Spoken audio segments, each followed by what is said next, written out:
Yo, what's going on out there in the land of America? How is everybody doing tonight? Can you do me a favor? Give me a 5x5. If you can hear me okay, put in the chat 5x5 real quick. And then, everybody, welcome to another edition of Delete Laws. We're going to talk about Trump's thing a little bit. Right now, though, we're going to get into this video that the civil rights lawyer put out yesterday. I watched it. My blood was absolutely boiling. Absolutely boiling. I'm telling you, it made me so mad. It's unbelievable. Unbelievable. What you're going to see here is total and complete despotism. I'll let Brian set the whole thing up for you. I'll jump in a few minutes. Welcome, everybody, to Delete Laws. Thanks for coming. I appreciate it. Brian, over there at the Civil Rights Lawyer, I've already liked it. You're doing such great work, man. You're truly a freedom fighter.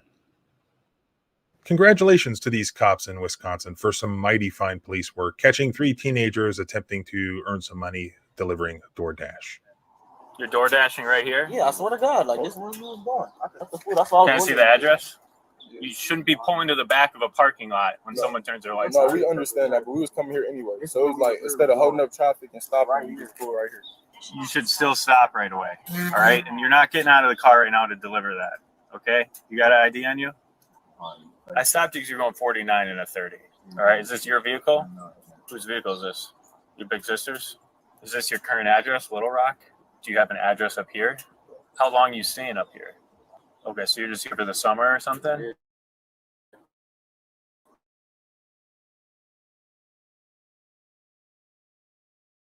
Leave the phone in there, sir. Step out, leave the phone. Leave the phone in there.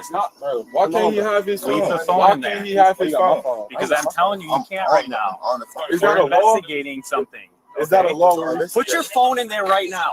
Put your phone in there. Put your phone in there because I'm going to search the car for marijuana. Okay, We're investigating something. You're not allowed on the phone. Put it in there. I'm not going to ask you again. It's a lawful order. That was not a lawful order. All right, welcome back to the Civil Rights Lawyer channel. I'm John Bryan. Several people submitted this video to me and wanted to hear my thoughts on it. This happened in Wisconsin. This was originally uploaded by the YouTube channel Patrolling Wisconsin. Check them out, give them the credit they deserve. Let's go through this together. There are several interesting issues here having to do with basically a traffic stop for speeding that almost from the very beginning was actually a drug investigation and possibly racial profiling. Let's go through it.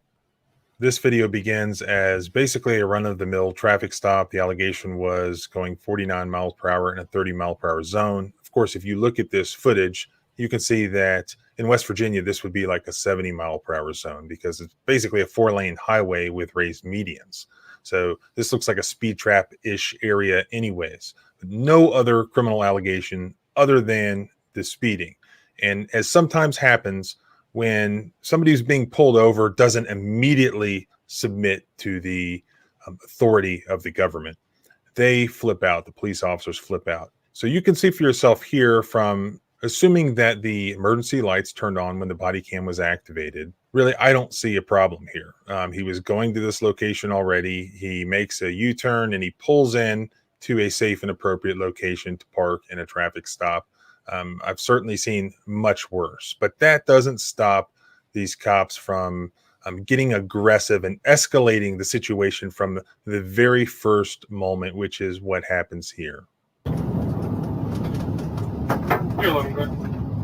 This is one of the most egregious things I've seen in a long time. ARK 945. You would start me a second. Okay, Bert.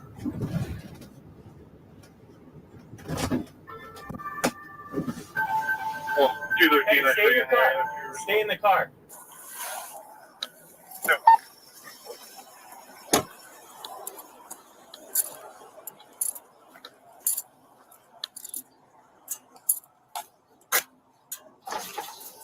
You roll the windows down for me. Motion 246. What's going on? Why are you trying to dip out on me? DoorDash. Okay. You're door dashing right here? Yeah, I swear to God, like this is where we was going. I could show what. Yeah, we was here. That's the food. That's all. Can I see the address? You pulled a U-turn real fast and pulled in here. When a cop turns their lights on, you're supposed to pull over right away. All right? You shouldn't be pulling to the back of a parking lot when someone turns their lights on. No, we understand that, but we was coming here anyway. So it was like, instead of holding up traffic and stopping, we just pull right here. Customer requested you hand them Okay. order. Additional You should still stop right away. All right? And you're not getting out of the car right now to deliver that.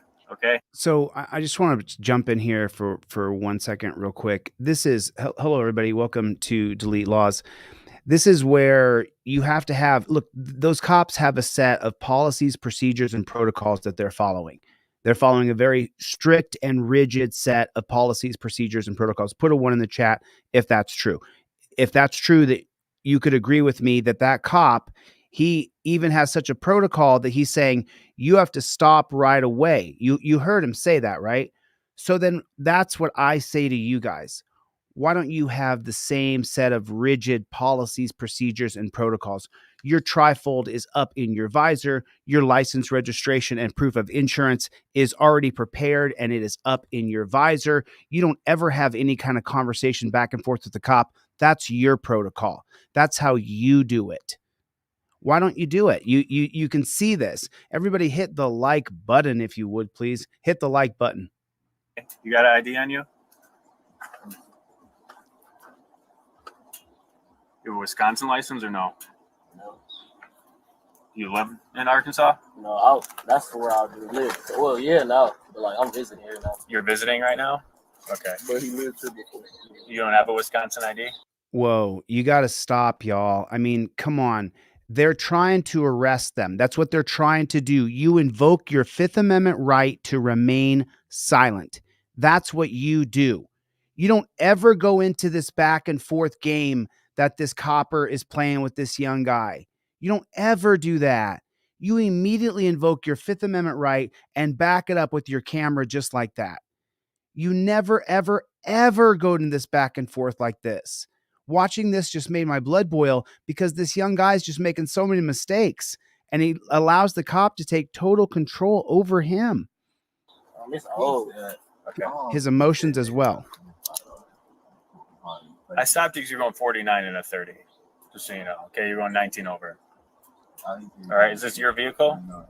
Whose vehicle is this? Your big sister's? Okay. Is this your current address? Man, do not play this game with these pigs. Do not answer their question back and forth. Invoke your Fifth Amendment right. It's on the trifold. Rock? Do you have an address up here? Nothing? You didn't see the How long are you staying up here? Man, if this doesn't make you mad, then you don't really love freedom. This is ridiculous. You don't ever answer any of these questions, ever. I was supposed to leave because I go to college. So I was supposed to leave by the end of this month. Okay, so you're just here for the summer or something? Yeah. Okay. It's none of his damn business. You don't tell him what you're doing. You invoke your Fifth Amendment right to remain silent. You show him the trifold. You put it right in his face. You say, respectfully, sir, I'm going to invoke my Fifth Amendment right to remain silent. And that's how you do it nicely. You don't have to be as hardcore as me. Adam, right? Adam, you know this. You can do it nice. You don't have to be horribly mean to the guy when you invoke your Fifth Amendment right to remain silent. He's from here, though. Are you two from here? Yes. Okay. What's your phone number, man? You guys have IDs on you? Yeah, I do. It's in my book. No, you don't give your ID away to a cop. Where is it? My book bag. Where's that? Right here next to me. You can grab it. Oh, You got ID, man? yeah. Hey, she said, "Why you need an ID if it's a traffic stop?" I'm just asking. He just asked. He was just asking. So you don't need to see it? Everybody here in the chat who's part of Team DLZ, you've been here 20 times. If you're the passenger in the car, do you have to give your identification? Yes or no? All right, so you don't need to see it. I'm asking for it. You asking for it? Yes. But I don't have to show it. As the passenger, you don't have to give it to me, but I'm asking you for it. That's cool. Okay. you have anything here you shouldn't have? No, sir. We just Okay. He's still asking more questions. He's still responding with answers. If you, just so you guys know, the moment you say, I invoke my Fifth Amendment right to remain silent, and you do this, he can't ask you another question without violating his oath to the Constitution, and that goes around his qualified immunity. How do you beat qualified immunity? You clearly establish that he violated a right that he should know better than violating. Which, when you say, I invoke my Fifth Amendment right to remain silent, and you show the trifold and you show the camera, that's it. He can't ask you another question at all whatsoever. Not another single question can be asked. And if he does, you got him. It's a federal civil rights violation. You got him. That's what you were waiting to do. To get him in a civil rights violation, sue his ass and get him fired. It smells like marijuana. Yeah. You don't have any? Because it smells like it. You sure don't want to tell me right now? We don't. It's an ashtray, but I don't think it's anything. Okay. It does not smell like marijuana in the car. Okay, what has this officer not done? Generally, according to the Supreme Court, the police have a reasonable amount of time to do the ordinary things that they do for a traffic stop, to issue a citation, to give a ticket, whatever, to hold the person, to detain the person there. They're not allowed to go on fishing expeditions. And what's happening here? The reason for the traffic stop was speeding. The driver gives his ID. He cooperates with everything he's ordered to do. And instead of doing what the officer's supposed to do, he's going on a fishing expedition. He doesn't go and run the guy's license. He starts asking him questions about the license, like it's any of the officer's business where the guy's staying, for how long he's staying. If he has a driver's license in another state, he is allowed to drive in Wisconsin. It's none of his business. Yet this guy's answering his questions. That's the point. You don't answer questions, but you don't say, I don't answer questions. You say, I invoke my Fifth Amendment right to remain silent. That's how you do it. No other way. There's not a secret way. You may mince the words. You may say, Fifth Amendment, I invoke my right to remain silent. You may say, Fifth Amendment, no questions without my lawyer. You may say, I invoke my right to remain silent with the Fifth Amendment, but you have to say all the words in one stanza or another. I invoke my Fifth Amendment right to remain silent. You have to say it. That's what has to be said. Salinas versus Texas, 2013. That's what you have to say. You have to say, I invoke my Fifth Amendment right to remain silent. At one point, the officer asks for the passenger's windows to be rolled down. There is authority for that if there's dark tint on the windows, that the officer can ask for the rest of the windows to be down so that he can, see for officer safety concerns inside. But what I think really is happening here. And so where is that? Listen to what Mr. Bryan said. Listen to what he says right here closely. And then where does that come from? On the windows, that the officer can ask for the rest of the windows to be down so that he can, see for officer safety concerns. Officer safety is the first pillar of Terry versus Ohio that strips our liberty away from us, that everything is done in the name of officer safety. He can make you roll your windows down, make you get out of the car, make you lay on your belly, put you in torture cuffs, all in the name of officer safety. Inside. But what I think really is happening here is, again, he's on a fishing expedition and he wants to smell that marijuana. Maybe he thinks he's going to smell in that car, which is absurd that we're still allowing law enforcement to do this, to search people's cars over the alleged smell of marijuana now in 2023. Let me see. It's like nothing like using. Okay. Smokable. 3. That's probably what it is. This is your sister's car? Yeah, this is it. Okay. You know if anyone smoked in it recently? That's what you So let me, I hate to be a spoiler for y'all, but there is no Mary Jane in the car. There's no smell of Mary Jane because they don't have any Mary Jane. They're going to fabricate that there's some shake in the car, but there is no shake in the car. So it's a lie. I just want you guys to know up front that every word about the Mary Jane is a lie. She said she did probably before we used it. That's probably why. Is that sister on the phone? Yes. Okay. Tell her it smells like weed in here, and you guys are driving it. It doesn't. Okay.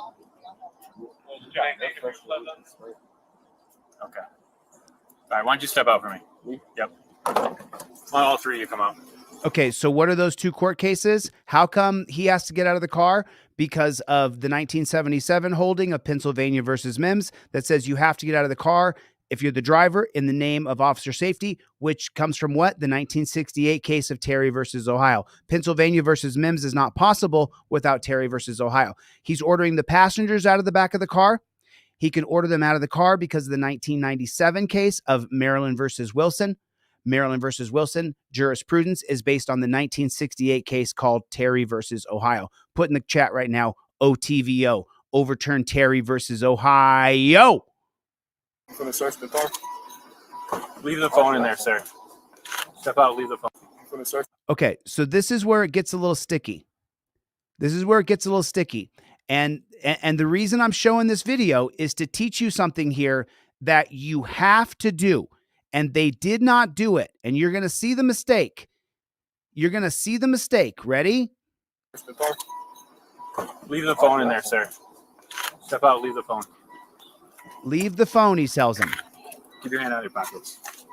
I'll put my phone in my pocket. Hey, what's his name? TJ, listen. He said leave the TJ. phone. Why you got my phone? Leave the phone in there. TJ, it's not. Okay, stop right here. You have to say, I invoke my First Amendment right to be press. And then you absolutely, from here, where you've invoked your Fifth Amendment right to remain silent, immediately, you simply open up the trifold on this side right here. You simply open it here. And when you flip it over, magically it goes to the 2017 case of Turner versus Driver. I have a right to film police. You must state aloud, I invoke my First Amendment right.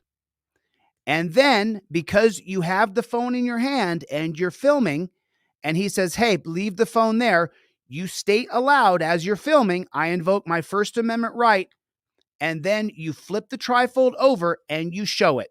I have a right to film police upheld in the 2017 case of Turner versus Driver. Then let the chips fall where they may. He doesn't do that. If he sues these jackboot thug pigs, he might lose the case. He didn't invoke his privilege. And the cop and the judge is going to be a bootlicking Karen or Kevin and be on the side of the pigs. And he does not invoke his First Amendment right to be press. The cop can now say, I was afraid for officer safety. Hey, what's his name?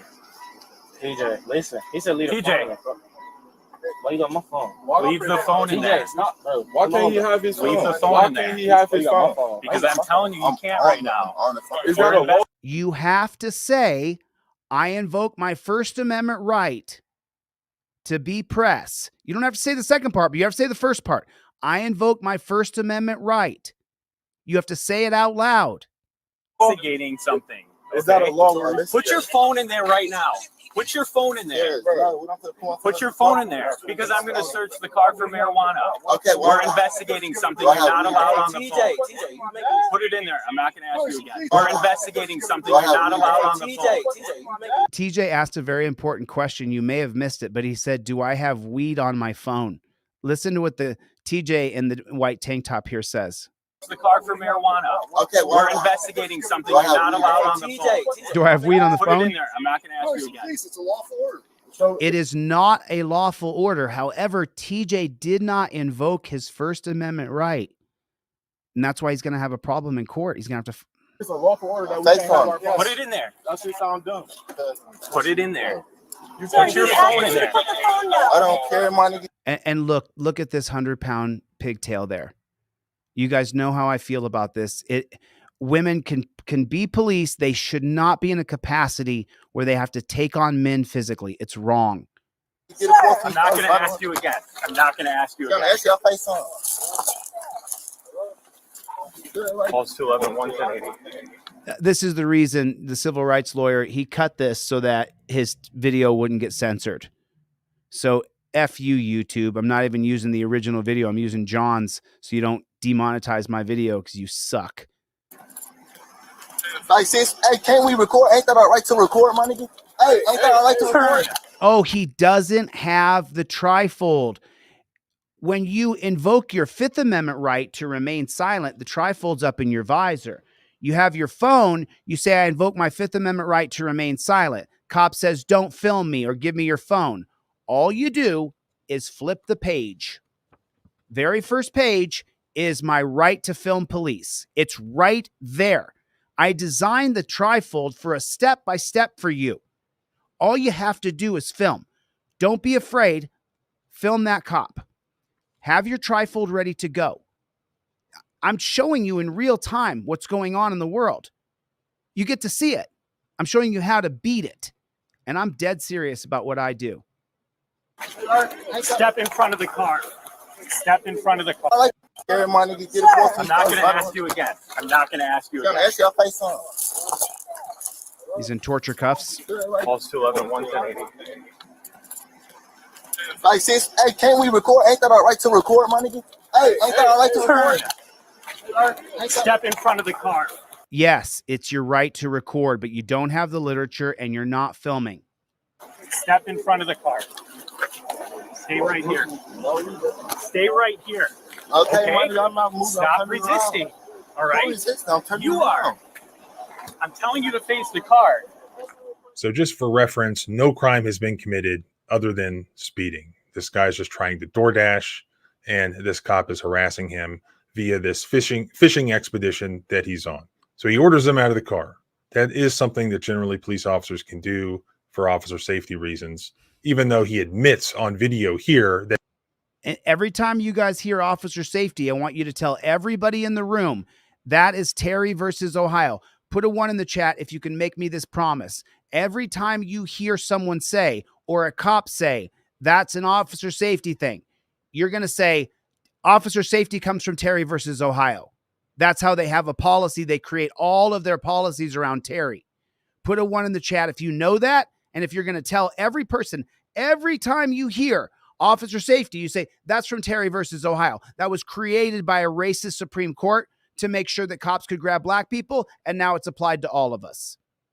That's the reason why we didn't have officer safety from the ratification of the Constitution in 1793 all the way up until 1968. Why is that? Because blacks were freed in 1964. 4 years later, Terry versus Ohio. That's why. Officer safety, the white cops got to be able to grab the black people. Everything's not racist. Terry versus Ohio is based on race, and the laws used against us today are mostly created, most of the laws, most of the policies, and the statutes, ordinances, and laws were created for black people. And if you don't know that, you haven't been around delete laws for very long. That he's doing it for pursuant to his marijuana investigation. But where does he really screw up here? Well, one of the passengers gets out of the car, and it looks like he's trying to video record what's happening on his cell phone. Then the officer tells him, no, you have to throw that phone back inside the car. Ridiculous. Because we're going to search it for marijuana. Can he do that? No, absolutely not. No, he can't. Really what he's doing is violating this guy's First Amendment rights to try to stop him from videoing what's happening. And what happens, though? What happens? Something called the clearly established prong. It has 2 prongs to it, which will determine whether or not the pigs get qualified immunity. And what does the clearly established prong state that would then negate your federal civil rights lawsuit because they get qualified immunity? And so you're not entitled to any sort of damages. The clearly established prong says that the cop has to know which right of yours he's violating. How do you make sure that you know that the cop knows that he's violating your First Amendment right? You say it. I invoke my First Amendment right. That's how you do it. I'm giving you exact information that comes directly from this court that people call Supreme. They say it in case after case after case. They give cops qualified immunity because the victim of the pig did not invoke the right that he was using.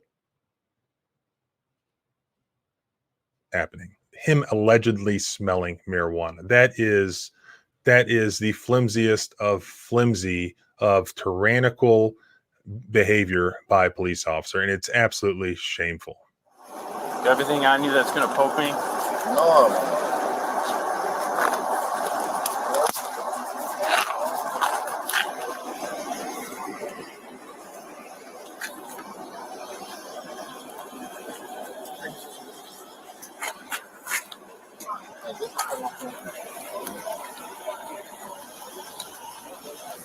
You're under arrest for obstruction. Just so you know. Okay. Bro. So now he's under arrest for obstruction. I mean, what did he obstruct? What? Obstruction. Obstruction. Back of the car. And look how many cops are there now. A half a dozen cop cars. And you got the pigtails there who are both just useless.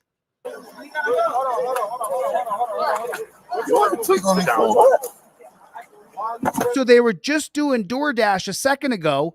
Now they're watching their friend get taken off in torture cuffs to the dungeon. For doing what exactly?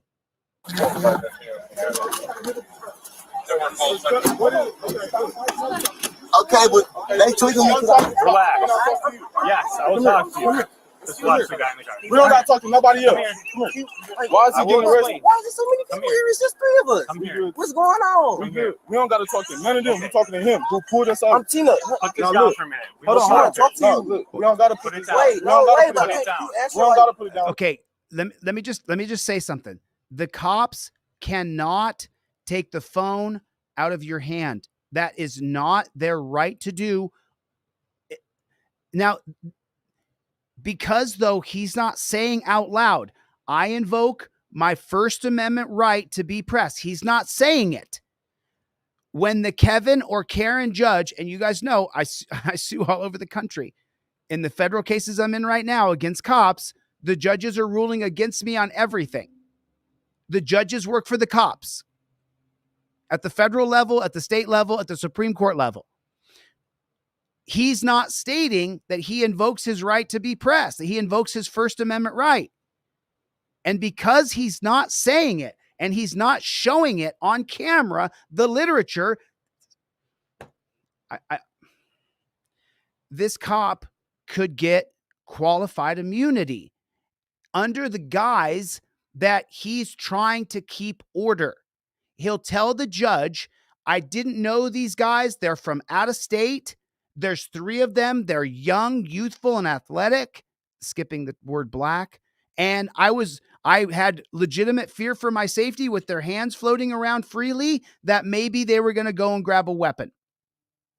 And that Kevin or Karen judge is going to say, he never did say he invoked any of his privileges, which is we would know as our rights, but the judges call them our privileges. Look.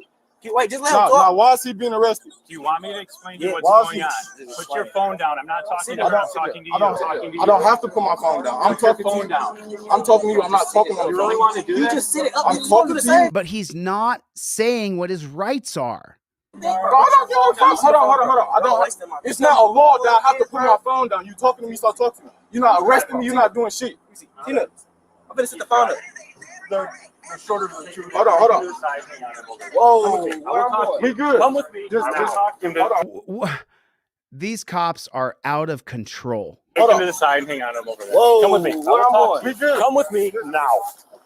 Who is this pig? Who does this pig think he is? These guys have done nothing wrong. What is happening here? I'm asking, like, why is there so many people when it's just three of us? I don't We just know. trying to deliver DoorDash. I'm late. What's going on? We just delivering. This is a way to try to get cops for you to talk. Look at these wasted pigtails.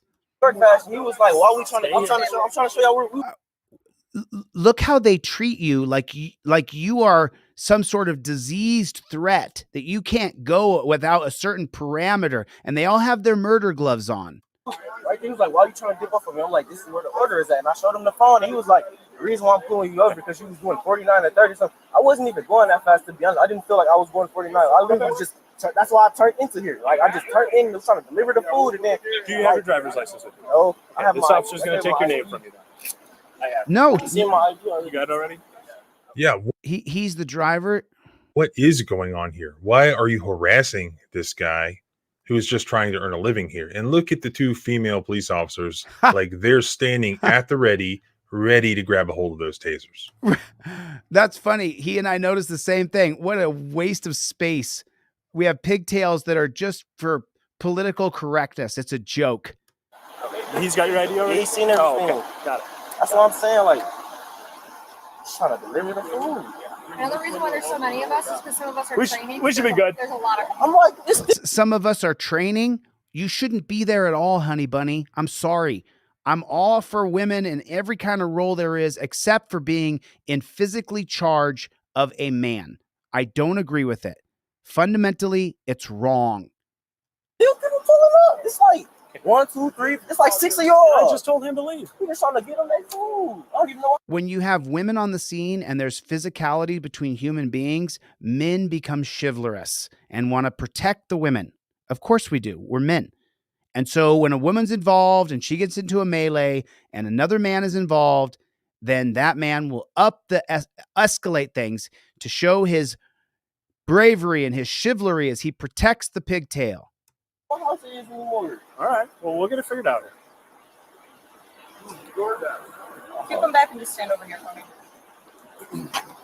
Good. Come with me. Boy, she's I mean, look at this chick. How she is just, she thinks she's your daddy, your mommy, your alpha, your God, your omega. Keep them back and just stand over here for me.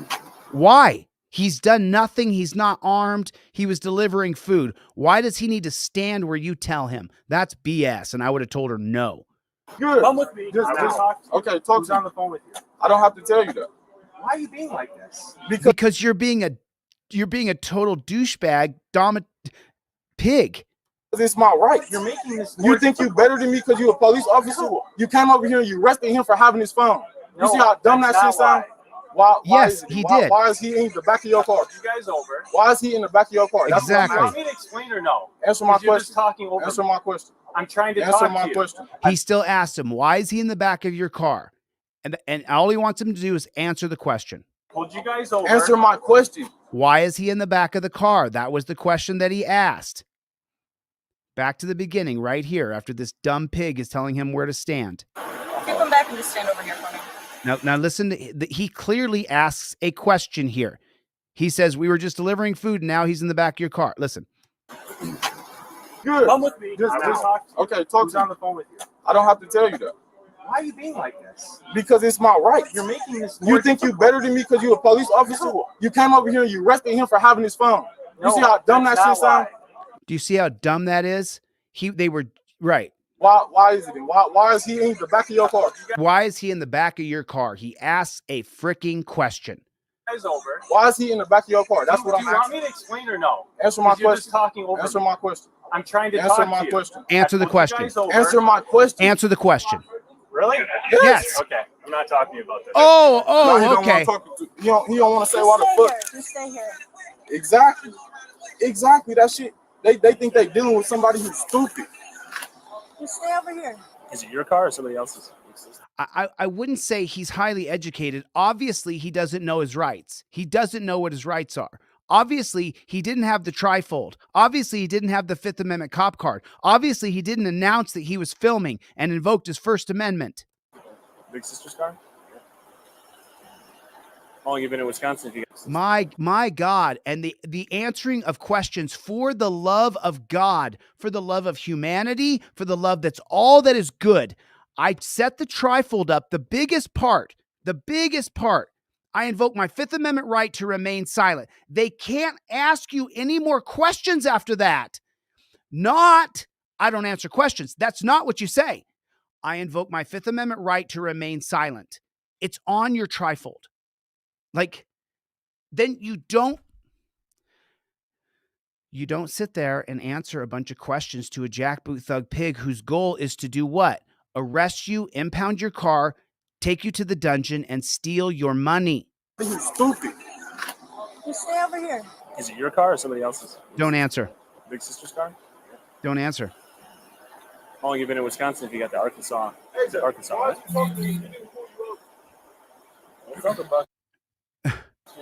No. He said, Listen to the question his friend asked him. Is it Arkansas? Right? What's up about shit? You are answering questions. You are saying things to this pig who wants to arrest you. How long you been in Wisconsin? Why would you answer that? Summer? What's that? Summer? Just for the summer? Yeah. Okay. It's him. He's sitting there looking stupid. He don't know what the fuck to say. Him right there walking away.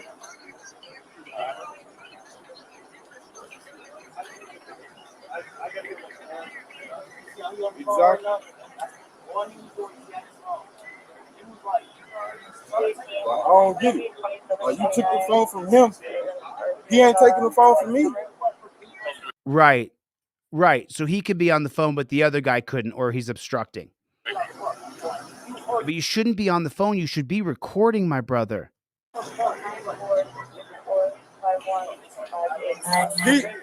He said he was instructing because he tried to take his phone out of his hand. That's cool, but I'm letting you know. Hello? Okay. You, who put us over? What you doing? He's talking to the boss. He'll be over in a minute. He talking to the boss. He'll be over here in a second. Talking to the boss about what? These guys have done nothing wrong. Somebody else. Hey, Jay, come grab the phone. All right. Come grab the phone. No, stay here. Look at this. This is absolutely the most ridiculous part of this entire well, it gets worse. It gets worse. Stick around. It gets much worse. But they're just trying to hand the phone to each other, and look at them running like they're in some sort of rugby match. Stay here. Stay here. They don't want me to move. Just throw it. That's what I'm telling you. Can you just throw it? I'm not finna. Look at this. You have I'm sorry, ladies. I'm sorry. I apologize. Don't be offended. You see those 3 pigtails right there? I could run them over in 2 seconds flat. Bonk them on the head, take their weapon away, and knock and do whatever I wanted. All 3 of them. One would have to shoot me to stop me. It's absolutely preposterous that we're doing this. You cannot take on a man, and we should not put women in this position. This is ridiculous. Fight with no police officer. Look, he's saying he doesn't want to fight with them. Look at these 2 women. Like, are you joking me? And listen, just so you know, this comes from a guy who sits around and watches women's NCAA wrestling. You could look at my watch history. Like, it has nothing to do with that. It has to do with being qualified to take on a man. There should be strict, rigorous tests to see if you can take on a man. Excuse me. Bro, if you just throw the phone, I'm not finna fight with no police officer. Just throw the phone. Just stay here. I don't got time for this shit, bro. Just throw Look it. at this. You just throw at me. Just throw the So phone. Right here. You don't I have don't to got touch time to it. play I'm you. passing. You don't have to touch it. What are they stopping him from doing, and why? Y'all just trying to make it take longer than what it got to be. He's not talking about shit, honestly. We're not talking about shit. I'm trying to go. They like making this take longer than what it got to be. I'm just trying to deliver this order so we go. Oh, he was asking this. That's what I keep asking. Like, we're not doing nothing but delivering food. Look at this Stay chick. here. Come back and I stand am. in front I'm of not. the Right team. Excuse me. They have his car. They have his friends. They have so stupid. This is so ridiculous. This is the Stanford experiment come to life. You guys are prisoners, and we're the guards. Excuse me.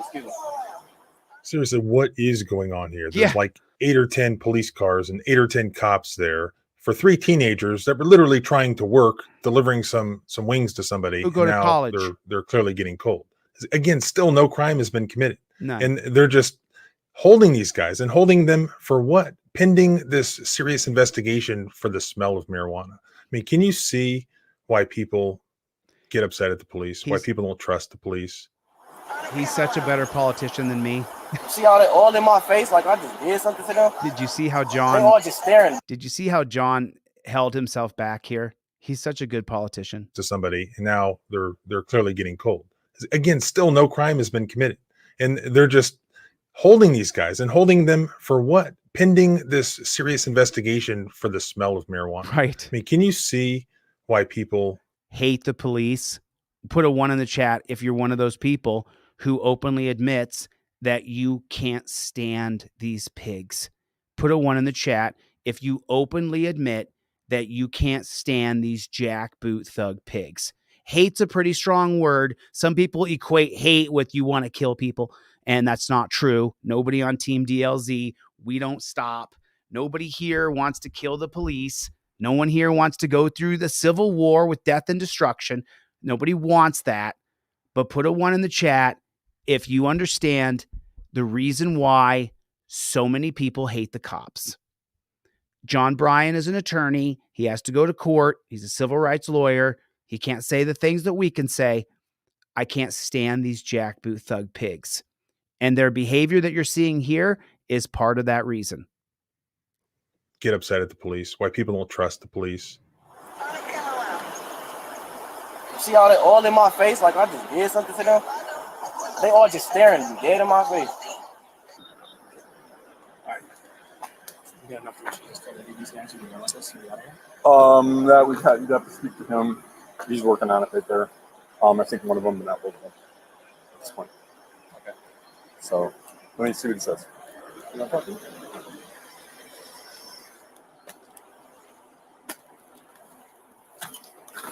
We got enough to just 1080 these guys and get the heck out of here?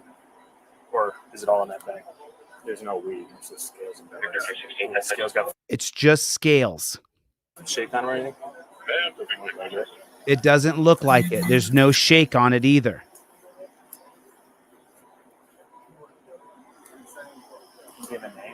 No, he's refusing to identify himself, but he was shouting at you saying you need to search my bag.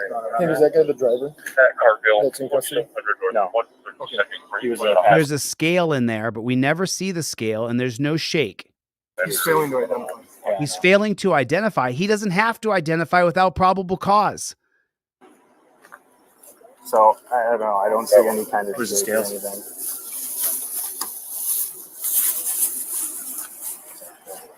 Go on, just look at it right there. Sounds good.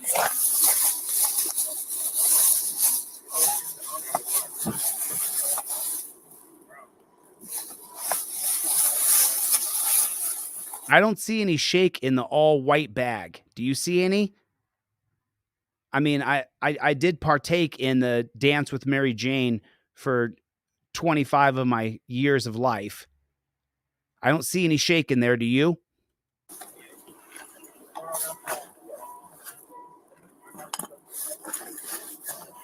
You going to arrest kids for shake anyway? Is that what we need 15 cops doing? Is arresting 3 teenagers for shake? You know it's mine. You know it's mine. You know it's mine. It's my bag. You know it's mine. You know it's mine. It's my bag. You know it's mine. So he's asking him. He has something in his hand. This wasn't in the bag. It's cool though. It's mine. It's cool though. It's mine. He says. You mean that? No, I'm saying it's mine. I'm saying it's mine. Huh? Exactly. That's how dumb you sound. And now the cop is offended. What is dumb ass? He looking at me dumb as hell. He's offended. Yes. How many times I gotta tell you, bro? Okay. He's claiming it. Claiming what? That there could be shake in a bag? Take him to jail? It's ridiculous. This is ridiculous. Officer Jake. Wait, you didn't. That could have been her. That could have been her. No, wait, that could have been her. Bro. Trey. Oh, she just said, yeah, it is mine. No, wait, that could have been her. Bro. She may have a license for that. Trey. He said it wasn't in the bag. Yeah. Hold on. They're cuffing him up and taking him away to jail. This is ridiculous.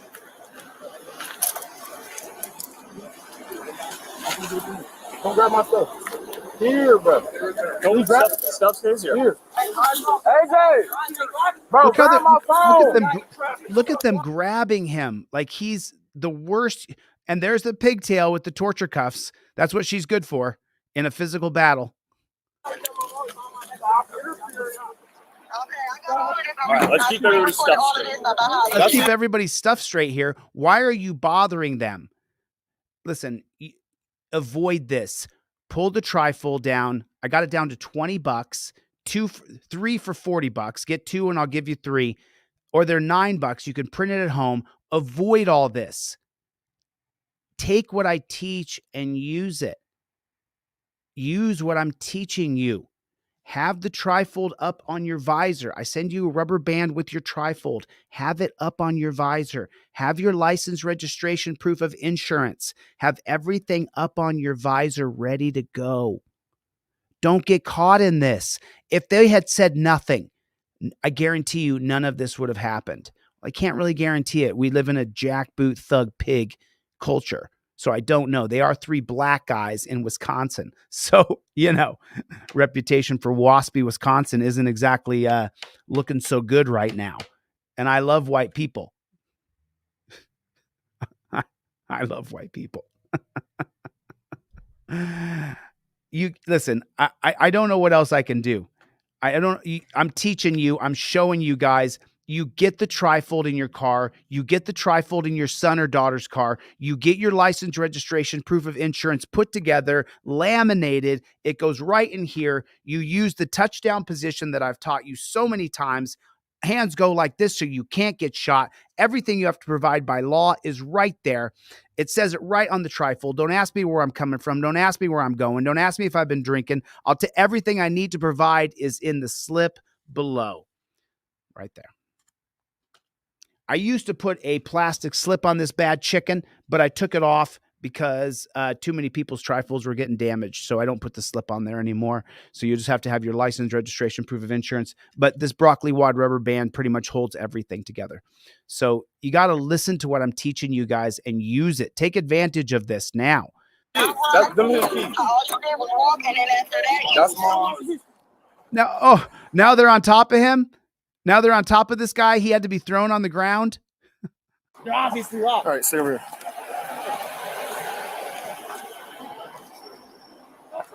They went from delivering. I was food. taking pictures. I had nothing to do. He told him to grab his phone. I didn't see. I was taking a picture. Now he's. I didn't see it. I don't know what's going on. You're a part of the gang. You put in the comment section, Jackboot Thug Pig, JBTP, Jackboot Thug Pig. Put in the comment section, JBTP. I didn't see it. I was taking pictures. Why are they on top of that guy? They just pulled these 3 young guys over, and now they're all in torture cuffs, and they're all going to jail. Hey, grab my phone. He called me. They both grabbed me. They tweaking my nigga. Hey, cameras on these cars, right? What's it? We got body cameras too. Okay. Yep. Were you here yesterday? Put a 1 in the chat if you were here yesterday. I read the entire New York Times Magazine article. The promise of body cameras has been destroyed by cops. So he says, we have body cameras. We will never get to see that footage if it's going to ruin you. We got body cameras too. Okay. Yep. Who are you yelling at? So we got squad cams and we got body cams. Right, and we won't get access to that if there's if someone dies. You'll redact it, you'll hide it, you'll delete it. So we got everything. Everything will be recorded. You want to let dispatch know that he's 1080? Take him. I haven't done nothing this whole time. Make sure you control that elbow. Let me go with this. I haven't even did this the whole time. I can stand up. Like, why y'all grabbing me? I didn't do. Make sure you have control of that elbow. What are you talking about? You guys aren't controlling us. We're willingly going. If we all fought back, we would overwhelm you. You're not controlling that elbow. You're such a douchebag, dude. Nothing this whole time. Huh? I know. Walk over here for me, okay? Oh my God, bro. What's going on my soul? I didn't do nothing this whole time. Like, why is he on this? Give me your keys. Why you have me on the ground like today, boss? Well, what I'll do? You're under arrest for obstructing. What did I do? Now he's arrested for obstructing. They're all obstructing justice. It seems like the justice is an injustice against them. I just told you what to do. But like, how am I expressing? I've been sitting there the whole time. He doesn't look like a white supremacist, does he? Kind of, sort of, doesn't he? And it is 3 black guys who did nothing wrong but drive through the town going to do a DoorDash. I don't believe they were speeding. I think that's a lie. Thanks. We gotta keep everybody's shit straight. Oh my God. You gotta work on your other. He doesn't look like a white supremacist. Sorry, I hate to say it, but he does. All right, so this is all. I mean, what good did these cops do today? We're paying them all. All of them are taking our money. And what good did they do for society today? These are the So two. get that gentleman's information if he's willing to give it to you.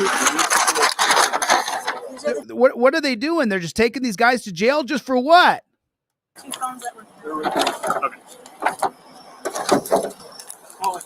All right, so this is all the guy we were doing, right, King? Go get that. Well, all of that for somebody speeding and then the smell of marijuana.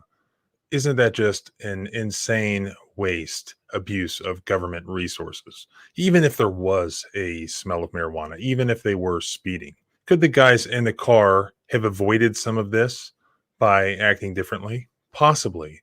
But isn't it evident to you just watching the footage that this officer was going to get them on something other than speeding from the very beginning? And why is that? All he saw was them speeding. Then when he walked up to the car, what did he see that immediately made him want to treat this as something other than speeding? Did he just immediately smelled marijuana? I mean, that is often the lame excuse for racial profiling. It's one of these, you're not from around here, are you, boy, sort of things. You know, where are you from? These, you're not from around here, are you, boy, sort of things. You know, where are you from? I agree with you, John. It feels absolutely racist to me. Bunch of white cops pull over 3 young black guys and arrest them for nothing. Looks absolutely like racism to me. How long have you been? Who are you staying with? But you know what? Here's the flip side of that for my people who are mostly white. Put a 1 in the chat if you think these cops would do this to you and your 2 friends. Put a 1 in the chat if you think these cops would do this to your son and his 2 buddies, to your daughter and her 2 friends. Put a 1 in the chat if you think they would do this to your mother, father, and your uncle. Put a 1 in the chat if you think they would do this to your boss and his 2 employees. Put a 1 in the chat if you think they would do this to anybody that they just wanted to flex their authority on. I mean, Adam, you know it's true. Adam knows it's true. Ricky Hobby knows it's true. Chevy knows it's true. Chris Boudreau knows it's true. Anybody that they can do it, they'll do it to. And do you notice, like, even they have the pigtail on the scene, and the pigtail saying, and he's telling the pigtail, make sure you secure that elbow. Well, they have a very rigid set of policies, procedures, and protocols. And what I'm trying to drum into you is that you should have a set of rigid, number 4, policies, procedures, and protocols. When a cop asks for your ID and you're not driving, instead of having any kind of back and forth with him, you simply pull the 5th Amendment cop card out of your wallet. He says, you want some ID? 1 second. Pulls out a 5th Amendment cop card. Says, number 4, officer. You don't have to be a searing prick like I am to these jackboot thug pigs. I'm a searing prick because I don't like them and I don't respect them. I'm nice to them sometimes. You guys see me be nice to them sometimes. But for the most part, they've earned the hatred that I have for them. When the cop says, let me see some ID, and you're not driving a car, this is the reason you have this yellow and black card in your wallet. You won't mistake this card for any other card. It's not possible. Look how I designed it. You can't mess it up. You simply show him number 4. Cop demands ID. Says he has reasonable articulable suspicion. He said he smelled something in the car. Okay, fine. While filming, you say, I plead the 5th. I identify as good citizen. No IDs required. The law is in blue. Hibble versus Nevada. With RAS, reasonable articulable suspicion, citizen must state how they ID. Do not give ID without probable cause. The smell of Mary Jane is not probable cause. That also is in your trifold. This is a brand new one. I just got this one in, so it needs to be creased a little bit. The smell of Mary Jane in any city or any state that's right here, just read it. In states where Mary Jane is legally sold for medicinal or recreational purposes, pigs cannot use the scent of cannabis as grounds for search or seizure. The mere presence of a Mary Jane odor does not automatically establish probable cause. It is important not to grant consent for search or seizure solely because of an officer claims to detect the smell of Mary Jane. It's right here in your trifold, but you are not going to be able to articulate that. I won't be able to articulate that as well as I can simply showing it to the pig and reading it. Of course, backed up by my camera. So, right, Milton said it right there. Milton said it himself. No matter what color you are, they're trying to get you. They're trying to arrest you. What's the goal of the cops? Anybody? Put it in the comment section. The goal of the police is to pull you over, arrest you, impound your car, take you to the dungeon, and steal your money. That's their entire goal. They want to get back to the office, is what they call it, and fist bump with the other pig who got his prisoner that he gets to drag back and kidnap and take to a dungeon. And then they're going to steal their money in 3 different ways. They're going to steal your money by impounding your car. They're going to steal your money by getting a bounty for your body. And they're going to steal your money by ticketing you, probably in multiple different ways. They're going to steal your money by you having to get out of the dungeon. Oh, that's the bounty, number 2. I just want to show you that it's all about money. Was a speeding stop. This should have been a speeding citation or a speeding warning. You know, where are you from? How long have you been? Who are you staying with? This was a speeding stop. This should have been a speeding citation or a speeding warning. And these kids were actually polite from the beginning. They weren't talking back. They weren't doing anything suspicious. They complied with all the orders, but this guy was still going to treat them like criminals, and that's what they did. All of this over speeding, all of this over absolutely nothing. And did the occupants of the car escalate it through asserting their rights? Yeah, they did. But then that caused the cops to retaliate against them, looking for anything. And best as I can tell from watching that video, they didn't even find marijuana in the car. No, they didn't. They found, quote, shake. No, Brian, they didn't. I mean, unless you saw a different video than I did, Brian, what I heard the cops say is no, that they didn't find it. That the one suggested that they found it. The other one said no. And then I didn't see any shake in the bag, but I haven't seen the original video and Brian has. So maybe he has more information. And some scales. And they were going to use that. And they were looking for anything to justify the abuse that and harassment they were engaging in. How many dental plans do we see in this video that are completely unnecessary to the taxpayers of this area in Wisconsin? I mean, go out there and investigate some actual problems, but don't harass people over nothing, especially people who are just trying to earn a living. Look how they are treating people, and the next generation as well. Look how they are treating people. That's exactly what I'm talking. Jeremy just asked down below. Yeah, Jeremy, you bet. I'll give away 3 free trifolds right now to the next 3 people who go to deletelaws.com and go to the contact, go to deletelaws.com, go to contact and put free trifold. Put mail me free trifold and then put your full address. It's right now 7:01 p.m. The next 3 people. So it'll happen pretty quick, you guys. If you didn't start typing already and go to my website and then go to the inquiry form or the contact form, 3 people may have already done it, but I'll give away 3. And Jeremy, if you contact me, I'll give you 1 too. Okay. So I'll give away 4. I'll give 1 to Jeremy. Jeremy, reach out to me. I don't know how I'm going to identify you. There's going to be 10 people who are Jeremy now, but yeah, I'll give away 3. I'll give away 3 hard copy trifolds that I'll put in the mail for Christmas. Merry Christmas to 3 people. And I'll also, give it another couple minutes and I'll give away some cop cards too. Yeah. I got these down to $20 and 3 for $40. So I got them down the best price I can get them for you right this second. You know, Chevy, Chris, what's going on, my friend? How is everybody? Good to see everybody. Thank you guys for coming. Well, I'm pretty sure those female cops were trainees. They're learning how to do this serious investigative work. If there was an unconstitutional violation early on in this stop, then everything will be thrown out anyways. I suspect that will happen here because, Brian has a lot of experience in the court. Stop work. If there was an unconstitutional violation early on in this stop, which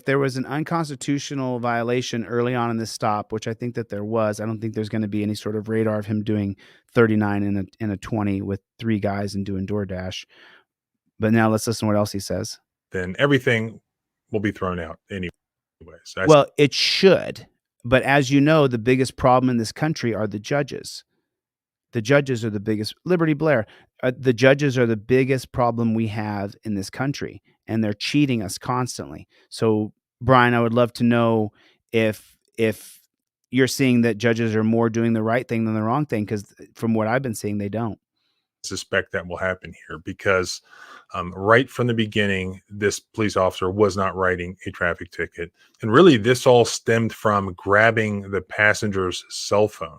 And I see no constitutional justification for seizing that cell phone. I mean, they can control the passenger at a traffic stop. They can tell him where to sit, where to stand. They can't necessarily just search him. They can't necessarily just put him in handcuffs for no reason. They can't just necessarily take his phone.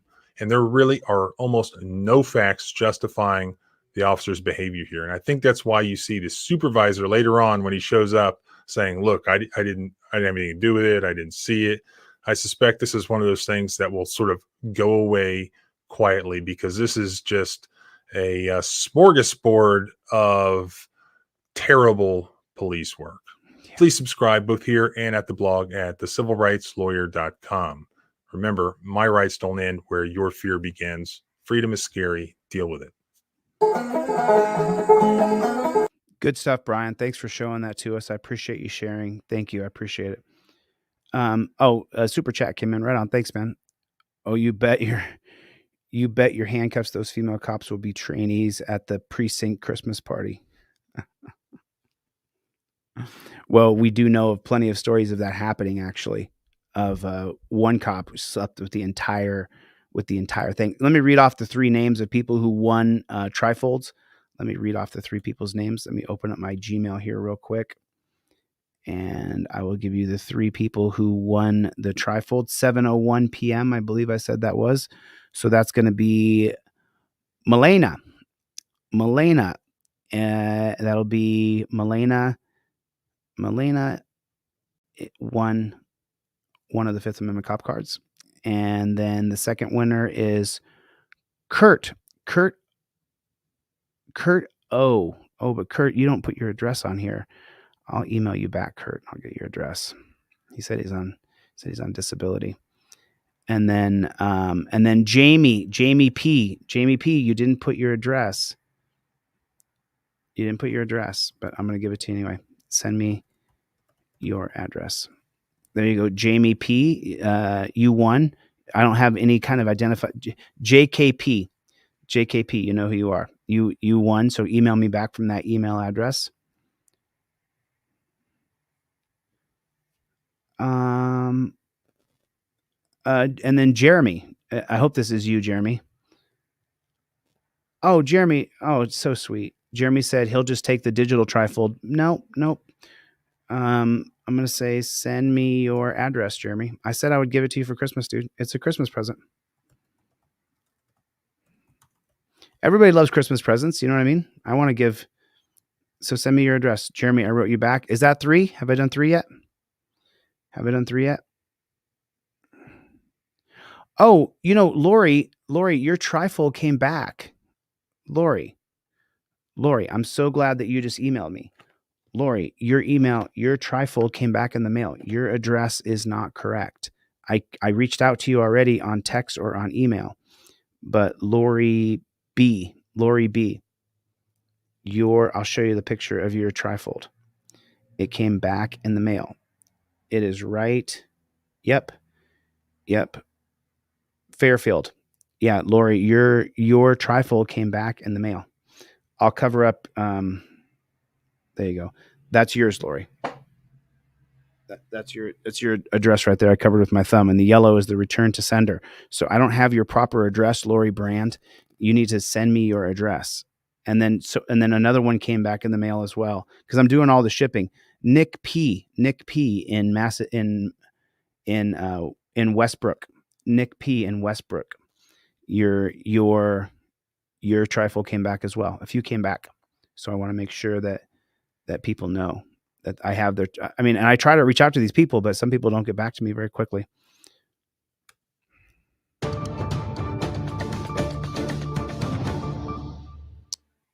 We are following breaking news. The Colorado Supreme Court has ruled that former President Donald Trump will be left off the state's primary and presidential ballots. The former president could appeal it to the U.S. Supreme Court and almost certainly will. Trump's candidacy was challenged by invoking the 14th Amendment's disqualification clause. It states that anyone engaging in insurrection cannot hold public office. That, of course, refers to his actions on and before January 6th. CBS News Chief Washington correspondent Major Garrett joins us now. Major, what's your first reaction to the ruling? Well, let me give you my first reaction first. You guys know I'm not a Trump supporter. I don't like him at all. He wants to indemnify police, hold them harmless, and make it so we can't sue cops. He does back the blue rallies. He's the one who said, put him in the car and don't be nice about it. And then George Floyd got not put in the car nicely and murdered. And then our city's burned. I don't support Trump at all. On the other side of the coin, though, Trump was not indicted for insurrection. He was never tried for insurrection. He didn't participate in an insurrection. I think he's an inept leader. I think he should have gone, like, if my people here, if Bruce here was rioting and Bruce had a group of people who's had the We Don't Stop sweatshirts on, and they were over at a building and they were rioting, I would turn on my phone and turn it towards my face and say, hey, Bruce, can you do me a favor? Can you stop doing that, buddy? Can you stand down for me, man? It looks bad out there. But Trump didn't do that. So either way, though, Trump was not charged with a crime. And as you know, the problem that you and I have, and that obviously Trump has now, is the judges are overstepping their constitutional boundaries. He simply wasn't charged with a crime. He wasn't charged with insurrection. So I'm just not sure how you can disqualify him using the 14th Amendment. That this is an important moment for Colorado and quite possibly, John, an important moment for the nation. The Colorado Supreme Court was asked to answer a never-before-asked question in our entire history. Could the actions of a president blocking the peaceful transfer of power and setting in motion a violent effort to resist that peaceful transfer of power be, according to a court, deemed an insurrectionist? And if so, therefore disqualified from ever appearing on that state's ballot again? Okay, but let's take a look at that. And here's what the Colorado Supreme Court was using. Let me see what you guys can see. So let me get rid of me and Chevy here so you guys can just see the screen. So this says Section 3 of the Civil War's era's 14th Amendment says, it doesn't really matter. See how it says Civil War era? It doesn't matter. As you guys know, like I always say, if there's a law on the books, there's a cop willing to enforce it, or a judge or a prosecutor. So the 14th Amendment says no person shall hold any office, civil or military, under the United States who, having previously taken an oath, which Trump did, as an officer of the United States, which obviously the president is the top officer, to support the Constitution of the United States, shall not have engaged in insurrection or rebellion. So those words are pretty clear. I understand everything written in Section 3, other than adding this here. That's never mattered throughout the history of time. As you guys know, we're still living in Richard Nixon's America. People will say this is Barack Obama's America or Trump's America. No. The police state, prison state, death state that was created by Richard Nixon, the criminal, is the state we're still living in. Richard Nixon appointed both Rehnquist and Warren Burger to the Supreme Court. Both were Chief Justices. Both had a tyrannical reign as Supreme Court Chief Justice that created laws against you and me. This is Richard Nixon's America.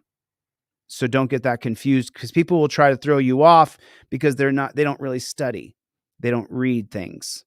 They don't. They see something on the internet and they repeat it, but they didn't actually study it. You know what I mean? You have to really look 5 different ways at a source and then go deeper into the source of the source. And you just have to keep on doing research. So I guess when I put the thing on there, I guess it covers it black. I didn't mean that, but it says here the Civil War era 14th Amendment. No. So the 14th Amendment, the 13th Amendment, 14th Amendment, 15th Amendment, the 12th Amendment, the 11th Amendment, these amendments are still they're still relevant today.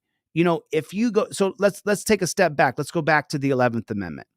If you guys don't know about the 11th Amendment, 1795, there's a case here. Let me show you guys something here.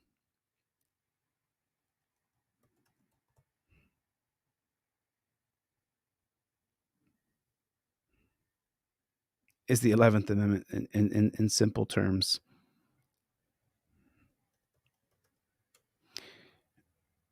$17.95. So in 1790, so let me see what you guys can see real quick.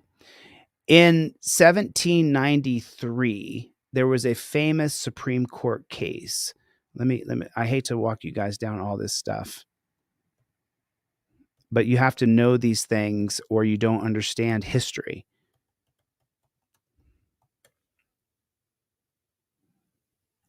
Not now. So this case right here, Chisholm versus Georgia, the Supreme Court ruled that states were subject to the authority of the federal government. This decision initiated a series of events culminating in the 11th Amendment to the U.S. Constitution, an amendment limiting the judicial power of the U.S. Supreme Court. And so specifically what that did is it made it so that states could not be sued. And so you say, so why would Georgia be concerned about being sued? Well, the North Atlantic slave trade ran through the port of Georgia, and so there's so many different things. I can go off on tangents here. And so what happens is the state can be sued in Chisholm versus Georgia. And so what that does is that puts the state in a place where they're going to be sued later for the North Atlantic slave trade. So the 11th Amendment is passed in 1795 so that it makes it so states cannot be sued unless they agreed to be sued. And this is based on that 1793 case of Chisholm versus Georgia. The devil is in the details. The 11th Amendment, that you can't sue the state unless the state gives you permission, is still the constitutional amended law that it is today. So you could say the slave era 11th Amendment that made it so that Georgia would have absolution from being sued, immunity from being sued. And you could say the slave era 11th Amendment, but it's just trying to create a way for you to see it differently. The 9th Amendment that is going to be ratified in 1793 is still the 9th Amendment. It hasn't diminished or changed.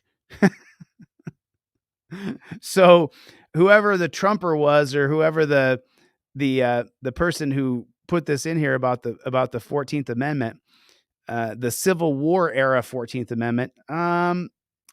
So anyway, I was kind of making this today because I want people to understand, as much as I don't like Trump and I would never support this guy indemnifying police, having back the blue rallies, saying, oh, we're going to indemnify police and hold them harmless, we can't sue them.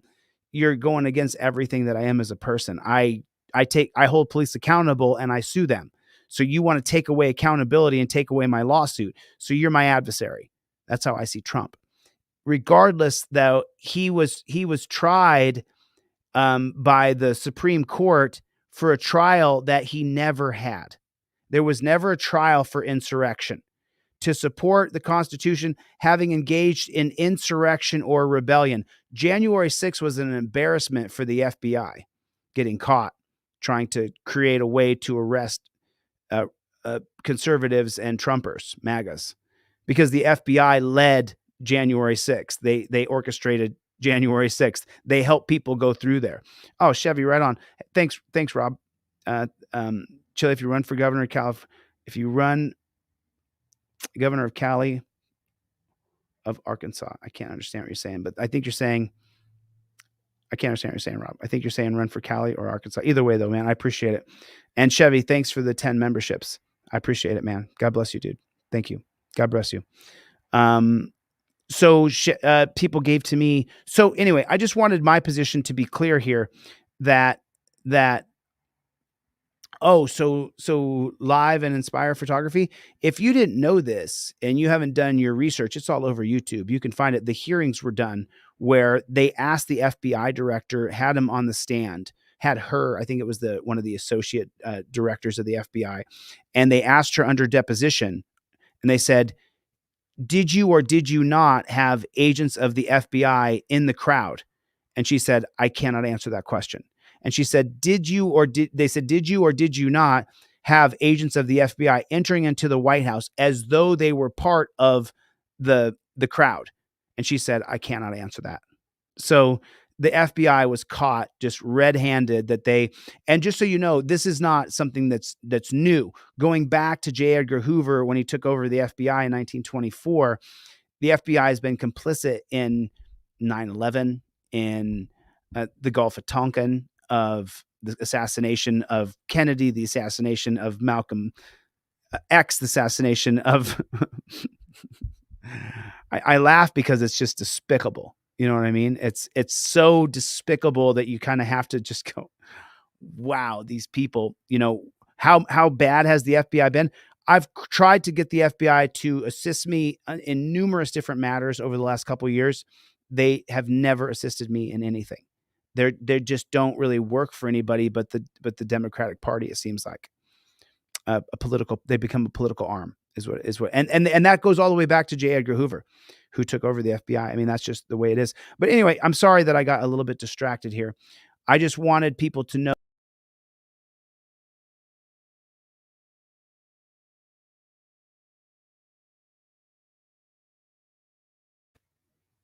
Okay, I hope that fixed. Sorry about that.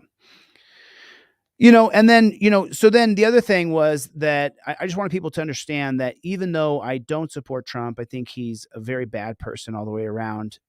That doesn't mean that I agree with the judges saying that we're going to charge you with insurrection and say you're disqualified to be president because we don't want you to run for president. I don't want Trump to be president, but I want the Constitution and the rule of law to be upheld more than I want to see Trump. Oh, so that there it is, Rob. Thanks for the super chat, man. I said if you run for governor of California, I'll run for governor of Arkansas. I'll ban the IRS from operating. There's no law requiring us to file or pay income tax. I know I'll win on that promise alone.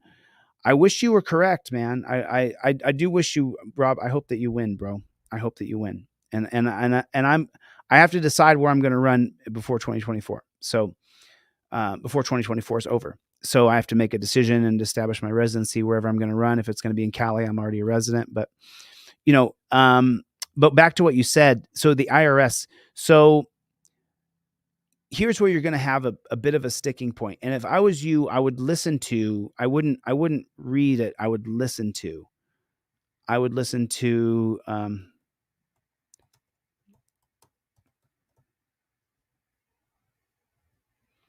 It's here. It's right here.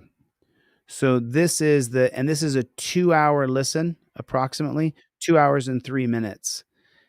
If I was you and you wanted to understand how the people of this country are and how people are in general, I would listen to this thesis that I think they call it a memo or a publication. But it was published in 1776, year of the Declaration of Independence.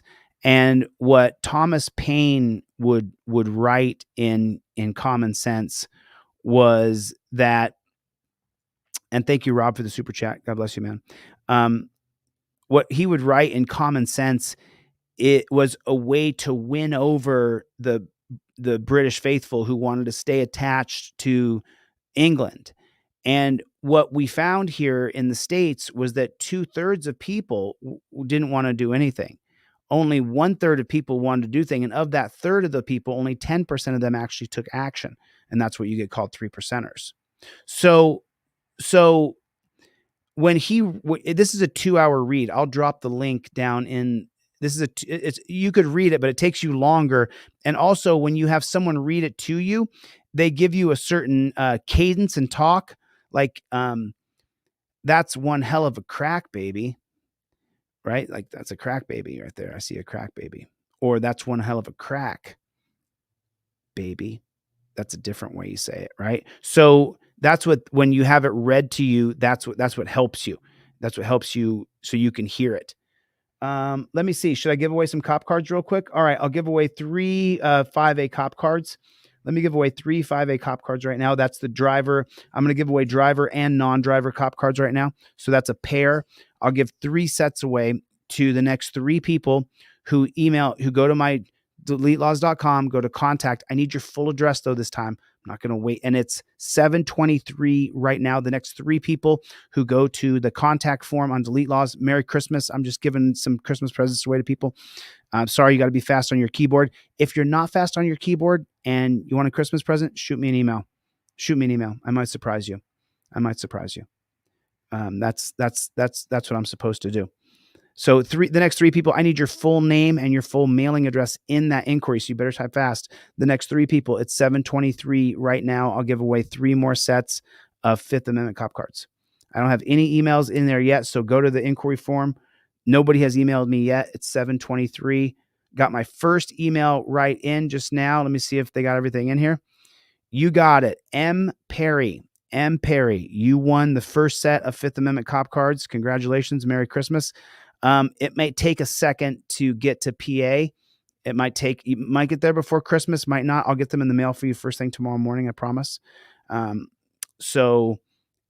me see if any more. Let me get 2 more cop cards as Christmas presents right now. So M Power got, okay, that's it. I got them. I got 3 people. So let me see. The next one in the list is going to be D Morris, also in PA.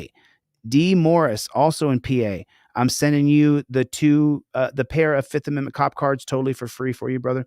Merry Christmas, dude. Merry Christmas. Is that the same D? Yo, D. Is that the same D that was in the chat for Jimmy Dore earlier? Is that the same D? Is that the same Derek? Is that this? Dude, that's you. What's up, brother? So Derek and I were on Jimmy Dore's live stream earlier. I was watching his live stream. Jimmy Dore is one of the few people I watch pretty religiously. And right on, man. I'm super glad that you got in and you won a set of Fifth Amendment cop cards. I'll tell you what, Derek, I'm going to throw you in a trifold as well, brother. I'm going to give you a trifold and Fifth Amendment cop card. Merry Christmas, bro. And then let me get another winner. Let me give another set of Fifth Amendment cop cards away. I'm full. That's it. I got them all. Now I'm getting like dozens of, I can't keep up. I just get inundated. But if you guys need them, I can give the digitals away for free, but it's the mail costs that are so expensive. There's so much mail cost. So then I got Drake R in Iowa. Drake R, you won, brother. I'm sending you, let me take a screenshot of your address. There it is. And now I'm going to send you the Fifth Amendment cop cards 100% for free. And by the way, you guys, these are only $8. So it's not like you're not winning a huge prize, It's a huge prize to have this in your wallet. It's a huge prize to have it in your wallet so that when you get pulled over, I just grabbed the yellow and black card. I got it numbered 1 through 6. You see how I numbered it? So if you're the driver or the non-driver, which one is this one? This is the non-driver card. It gives you the step-by-step tutorial of what you do. When you see the cop, step 1, cop cited or citing, you start filming and you state the words aloud, I invoke 1A. And then the cop comes up to you while filming your 2017 case of Turner versus Driver upholds your First Amendment right to film cops. Step 2, cop approaches and says any words to you at all. While filming, I invoke my Fifth Amendment right to remain silent. In the navy blue is the law. The Fifth Amendment's unequivocal. Cop loses qualified immunity for questioning you. Now, number 3 here, this is with the assumption that you're riding in the car and they demand you out of the car. You exit and I plead the Fifth Amendment while you're filming, and you say, I do not consent to searches or seizures. Maryland versus Wilson, cop believes you're armed and presently dangerous, or he's not ordering you out of the car. So he's ordering you out of the car because he does believe you're armed and dangerous. Just remember that. Flip it over. And then number 4, the cop says he wants your ID. That's even with reasonable articulable suspicion. What you do is in the yellow. I plead the Fifth, I identify as good citizen. No ID is required. The law's in navy blue. Step 5, you tell the cop off. Vulgar language. Cop says he's going to charge you with this or that. While filming, you state my right to free speech is protected by the First Amendment. because it's on film. You're allowed to curse them out. First Amendment is upheld in the 1971 case of Cohen versus California. Cop loses qualified immunity for arresting you. So just don't resist and let him arrest you. Number 6, cop says, let me talk, don't interrupt me. While filming, you state my right to free speech is protected by the First Amendment. First Amendment's upheld in 1987, case of Houston versus Hill. It's your right to interrupt police. So, I mean, these are only $8. You get 2 pair and I give you 3 pair. Like, I mean, I literally have thousands of these. I have thousands. They don't do me. They're $8. They're $8. So you get 2 pair, I give you 3. You get 2 trifolds, I give you what is it? It's 3 trifolds, I give you 4. Because then it's still 6, whatever. I'm just trying to make the math work so I don't kill myself. But these have got to go out. That's why I dropped them down to $8 for a pair. So that you get 2 cards for $8. You get the driver and the non-driver. Non-driver is just ever so slightly different. It's the idea that, and I did the step-by-step for the driver as though you're being pulled over. And if you're in a friend's car and you don't have your trifold, you should have your trifold in your car, invoke your Fifth Amendment right to remain silent. But if you're driving someone else's car or you're in a rental car, you shouldn't be lost because you don't have your license, registration, and proof of insurance all up on the visor. You should pull out your license and whatever you got to give to the piggy, and then pull out your Fifth Amendment cop card, which again walks you through it. As the driver, when you see the cop pulling you over, you start filming him and say, I invoke my First Amendment right. Cop approaches and states alleged infraction or questions you while filming. You give cop all the legal documents and state, I invoke my Fifth Amendment right to remain silent. What that does is stops the games. Do you know how fast you were going? Did you come to a stop sign back there? Where are you heading? Where are you coming from? Where are you at today?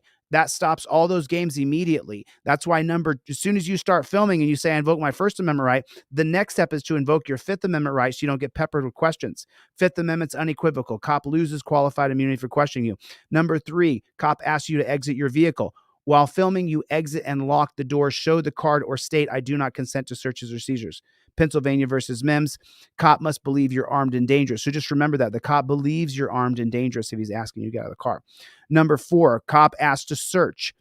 While filming, you give consent and then revoke consent. I revoke consent, stop searching my auto. The Fourth Amendment, the principle of the Fourth Amendment is upheld in the 1991 case of Florida versus Gemino. You have the right to revoke consent.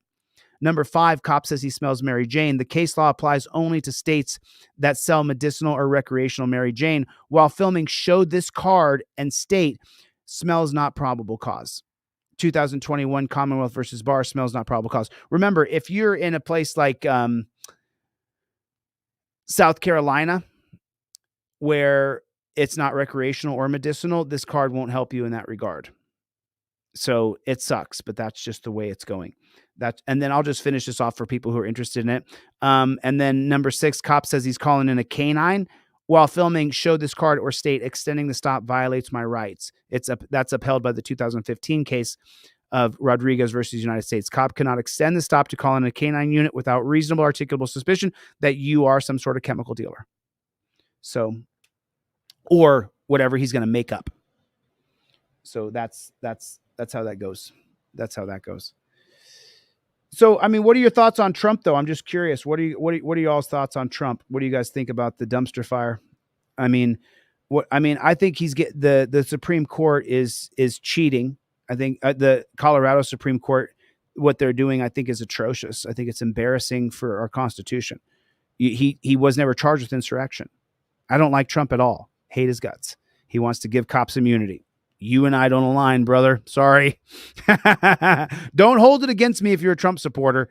He wants to hold cops harmless, and he wants to say that we can't sue them. I hold cops accountable, and I sue them. He's my antithesis of freedom. So I don't know how you can suspend your mentality to vote for a pig like that. But if that's what you're going to do, that's what you're going to do. So, but what are your thoughts on the Colorado Supreme Court charging a guy with insurrection who was never charged with insurrection? That to me is as tyrannical, So, yeah. And by the way, just on this cop card, if you want like 5 or 10 sets of these for your family, and you want to get these out to your family, and you need like 10 pairs, just contact me and I'll cut a deal with you. because I didn't do this to just for me to make money. I did this so that people would have these. So if you want to get like 10 pairs of cop cards and you want to give these out to friends and family because these are gold in your wallet because they're black and yellow, can't mess them up, driver, non-driver, just reach out to me and I'll make a deal with you. I'll cut a deal so that you can get as many Fifth Amendment cop cards as you need for friends and family. You know, I mean, really, I want to get these out to as many people as I possibly can. So I'm willing to cut a deal with you, whatever deal you want to make, you know. Is that fair enough? How fair is that? Yeah. I'm not a Trumper. I hate the guy. He wants to, Louis says, make America great again. He's a Trump supporter. You know what, brother? But when it comes down and it goes bad and the cop situation's worse, we're still on the same team. Okay. Just remember you voted for that piece of shit. So I'm just saying, but you're welcome here, Lou. You can pump Trump all you want. You can Trump 2024 all you want. You can say whatever you want. I'm not going to let our political differences, divide us. I can't stand people who support pigs. So if you can hold your nose and vote for that pig sucker, you're welcome to do so. But,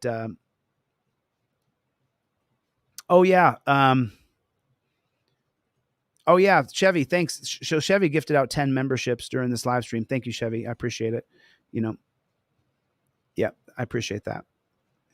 Dr. Donna says, careful what you wish for. If you want to see him go away, as he's not been charged or found guilty, if what is being claimed, and if the court gets away with this, you're next. Dr. Donna is saying exactly the reason why I'm speaking up for Trump. He should not be being held accountable for something he was never charged and tried for doing. Because that could happen to me in 2 seconds flat.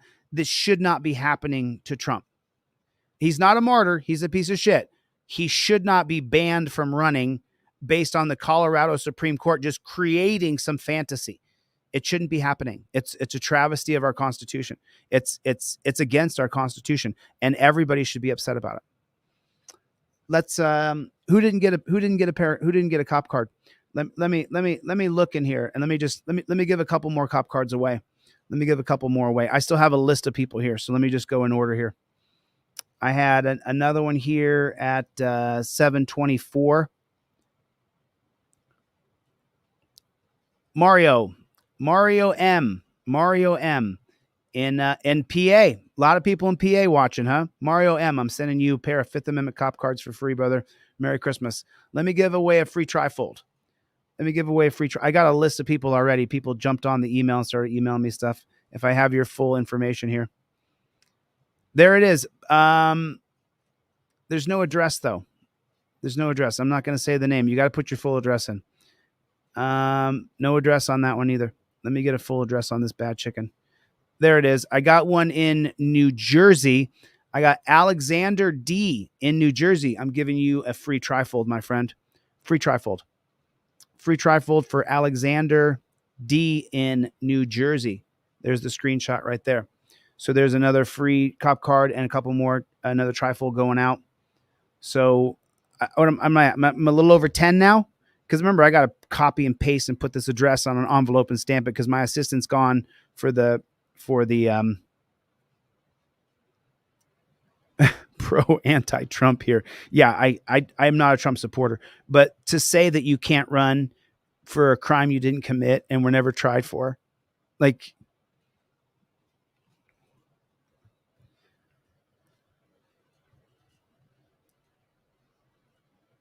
I think there's supposed to be $5 shipping on hoodies because the shipping of hoodies costs between $15 and $25. There's supposed to be a $5 shipping charge on there or a $7 shipping charge on there. I'm not sure. Let me see. Let me see if there is or not. Bruce. Yo, Pistol Pete. Hey, I'm not giving away money too. I'm just giving away products.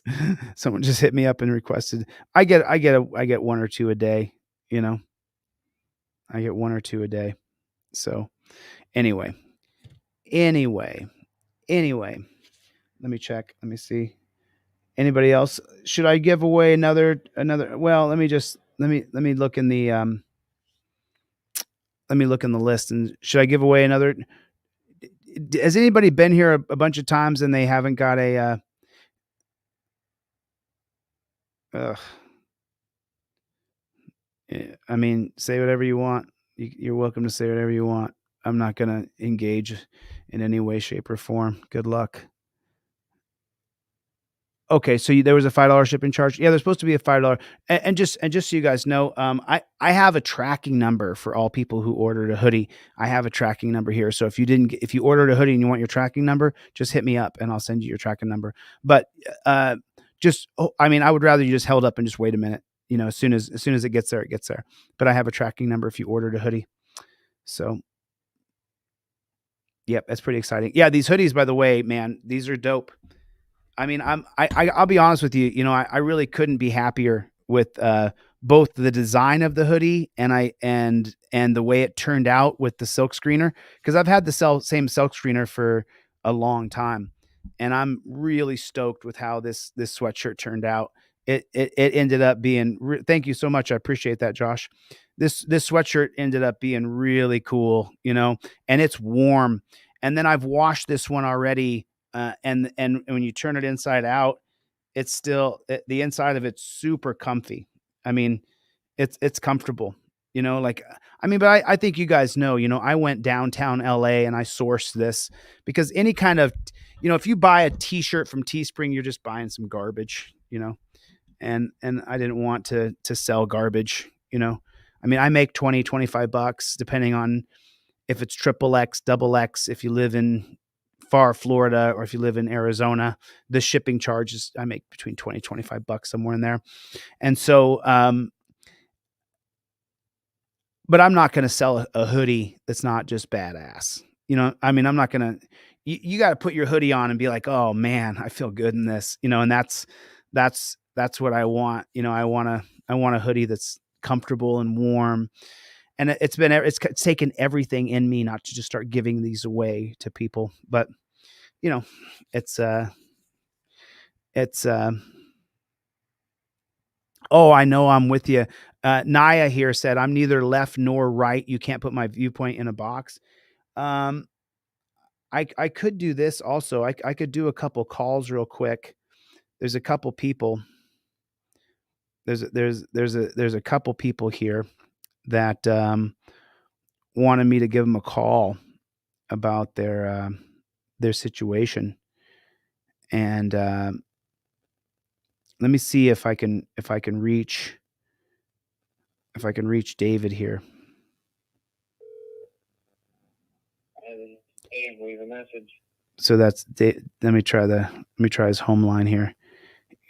It wanted me to give him a call, talk about some stuff. So see if I can reach him.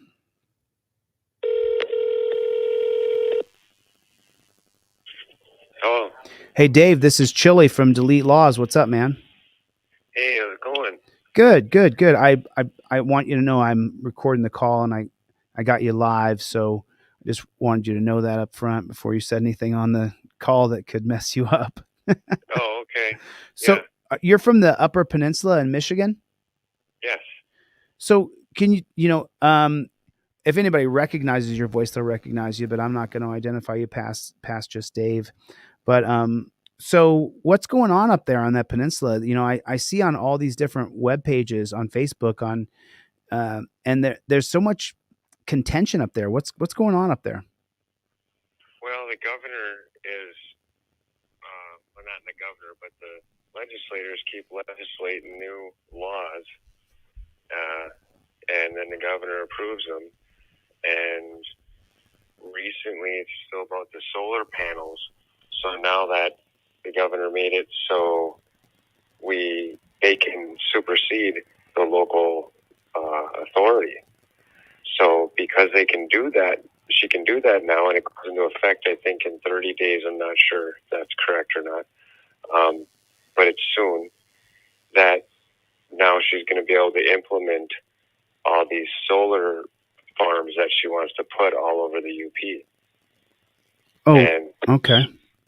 there's local people that are getting into contracts with these companies that want to put the solar farms in, but the local people are saying no. Well, then now it's superseded, so now the local people don't know what to do, so there's causing lots of controversy in that area. But what I know I watched a video about with the police and all that other stuff, but what I have found out, because I had been investigating our county since COVID started, and I tried to figure out government. Well, during that process, I found out that nobody was following the Constitution, the state Constitution. Oh, I'm sure of that. I'm sure of that. Yeah, so then I found out that the form of government that the local township and counties have are a democratic democracy instead of a Republican form. And I wondered, how did that happen? And because we're supposed to have a Republican form of government. So I started investigating, and I found out that basically they incorporated the people with government and the political parties. So we're all one. So anything that you do, they're participating in a government that should not exist because they got rid of what's called the Board of Supervisors. Oh, really? And so Yeah. now Gretchen Whitman, the governor of Michigan, can now go in and just assign where she wants to put solar farms on the Upper Peninsula? Yes. Wow. Yes. And so back in the 60s, they changed our form of government in almost every state. And when they did this, that's when they switched over to this other form of government, and which allowed them to legislate our rights. And according to Arizona versus Miranda versus Arizona, 1966, government is not allowed to do any rulemaking, policy making, or legislating of any of the people's rights. Right. But that's what they do. They legislated all our rights, and when they legislate our rights, then it becomes government privileges. So all the statutory laws that they write are not supposed to regulate the people. It's only supposed to regulate government. So when they pass these statutory laws, the MCLs, we call them Michigan compiled laws, that's just to have government operate. Instead, they've turned it into something that they can control us with now. Right. Well, how did Gretchen get the power to do this? Is what I don't understand. What's it called? They changed the state constitution, or what'd they do? No, she just passed a public act. A public act. Yeah. So because we don't have a legislator, because we have a democracy, we have mob rule. So what's happened is they abrogated the powers of the legislator, and we have basically centralized government through the executive branch, all the way from the township, all the way up to the governor. Because there's no board of directors? Because there's no board of supervisors, which is the legislator of the county. Wow. How do you get that reinstituted? How do you get that? Well, I've been going to classes with Dave Jose. Are you familiar with him? No. Well, he's a constitutional teacher. Mm-hmm. Teaches fundamental principles. Mm-hmm. And so I've been learning about how to write notices. Mm-hmm. And I became a part of the We the People notices.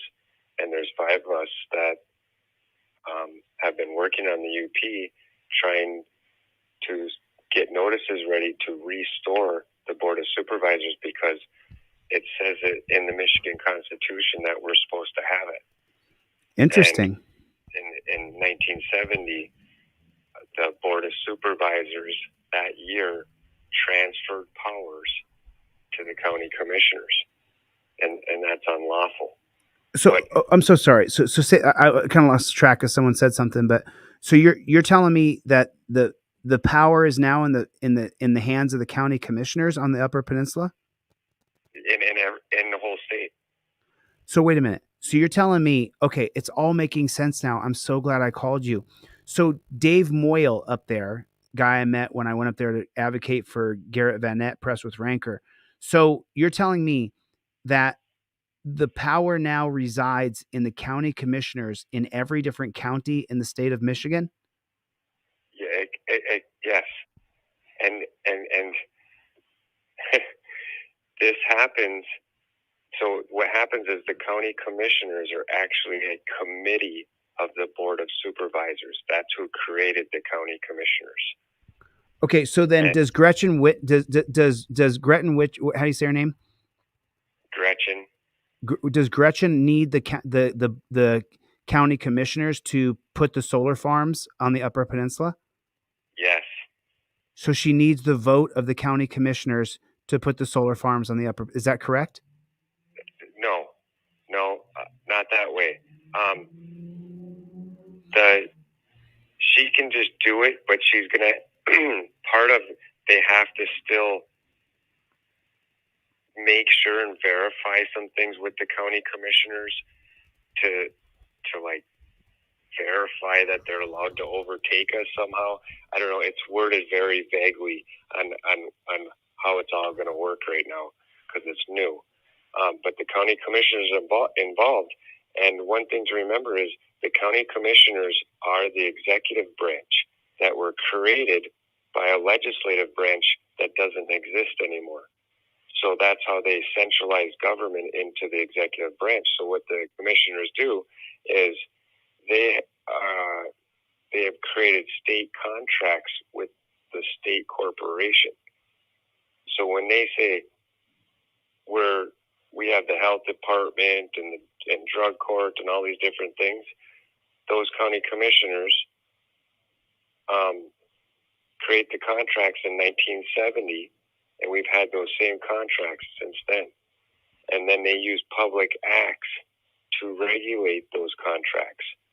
And then the constitutional positions of everybody in the county gets transferred to the administrative government that they created. The commissioners. The commissioners, precinct delegates, the county clerk is not supposed to run elections because they're the judiciary, but they call the county clerks the chief of elections. So then the governor has a vested interest in making sure that she can control the commissioner boards in every different county in Michigan, correct? Correct, and she does. Okay, so that's why Gretchen Whitmer,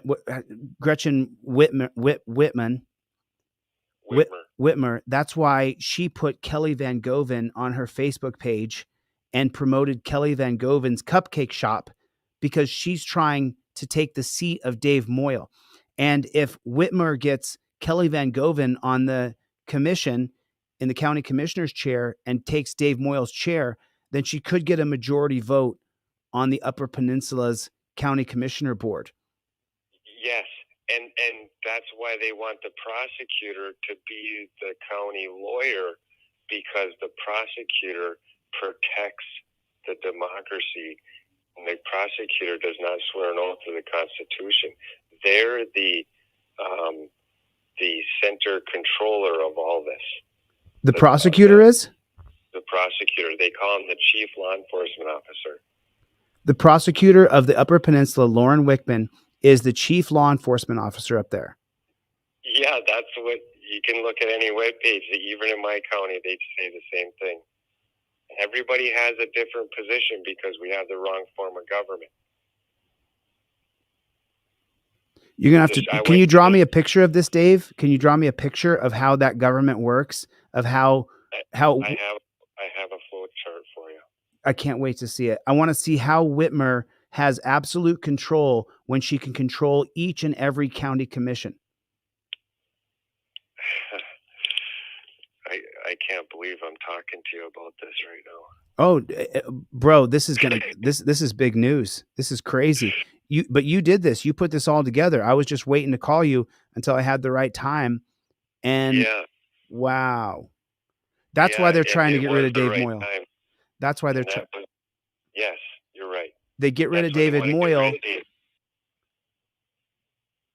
they get rid of David Moyle, and then they have Kelly Van Goven go on the county commissioner's chair, and then they can control that commission 4-3. Yeah, yeah. And then Bob Barron, who wants the solar farm, he's one of the guys that's highly vested in all of this. What's his name? Bob Barron, and he's a county commissioner on the Upper Peninsula in Delta County. Bob Barron owns a solar company. He's on the commission in the Upper Peninsula. Gretchen Whitmer wants to put solar farms all over the Upper Peninsula. They've gotten rid of the Board of Supervisors so they can skip that. And now the government is incorporated into a single stretch under the executive branch. Yes. No way. No way. Who else knows about this? Well, I've been trying to tell everybody I know, because I'm in the Republican Party, like I mentioned, and that's what kind of led me to the Republican Party. But then I found the Republican Party is the uniparty with the Democrat Party, because they're incorporated in the government, and the political parties are not in the Constitution. So the political parties are really supposed to be so private that we don't even follow the statutory election laws. It's unconstitutional for us to participate in any election laws created by government. I need you to send me your flow chart. Let me let you go while I'm live here, and I'll call you back. And okay, can you send me your flow chart? Email it to me. DeleteLaws@gmail. Yeah, I'll text it to you. Okay, I want to go and take a look at that. Thanks for your time, Dave, and I'll talk to you soon. All right, have a good one, eh? Okay, later, buddy. Wow, how interesting was that? How interesting was that? Wow, that's why I couldn't figure out why Gretchen Whitmer was promoting the county commissioner challenger for Dave Moyle's seat on the Upper Peninsula in Michigan. If you guys don't know what I'm talking about, I went up to the Upper Peninsula to help a guy who has a YouTube channel called Press with Ranker. Press with Ranker was an auditor on the Upper Peninsula of Michigan, and on a peninsula, it's a body of it's a landmass surrounded by water on three sides. And so if you're going to audit police, you're going to be on a 2-lane road most of the time. So Press with Ranker gets arrested. I go up there to the county commissioners meeting to air my grievances that my friend's been arrested for filming police. I meet a county commissioner named Dave Moyle. Dave Moyle, I have a couple phone calls with him. He tells me that they're trying to get him off the seat come hell or high water. During this time I'm having conversations with Dave Moyle, I look and governor of Michigan, Gretchen Whitmer, has a Facebook page, and on her Facebook page, she promotes a woman who owns a cupcake shop on the Upper Peninsula. That woman's name is Kelly Van Goven. Kelly Van Goven is trying to get Dave Moyle recalled so that she can get Dave Moyle's seat up on the commission. If Kelly Van Goven gets that seat, Delta County is a Second Amendment sanctuary city. If Kelly Van Goven gets on the county commission, they will strip away that Second Amendment sanctuary city, because Whitmer is anti-Second Amendment all the way. She wants to strip away the Second Amendment from Michiganians. And so now it all comes clear. The reason why Whitmer put Kelly Van Goven on her Facebook page and promoted her, even though she wasn't in power, she's running the recall against Dave Moyle and running for his seat. She already ran against him in the general election for the county commissioner seat, and she lost. Kelly Van Goven lost. And so now what they're doing is the governor is colluding with Kelly Van Goven to get her the seat on the county commissioners board, because now the county commissioners are underneath of the executive branch of government, and there's no more board of supervisors. If there's no more board of supervisors, then there's just the county commissioners. If Gretchen controls the county commissioners, then she can get Bob's solar panel company to put solar panels all over the Upper Peninsula, and she doesn't need to do it by referendum or by vote of the people. Wow, everything became so clear tonight. Frank, who cares? I care. I care if it happens in your community. I care if it happens to the Citizens Broadcast Cooperative. I care if it happens to April. I care if it happens to Dub. I care if it happens to everybody. Wow. Wow.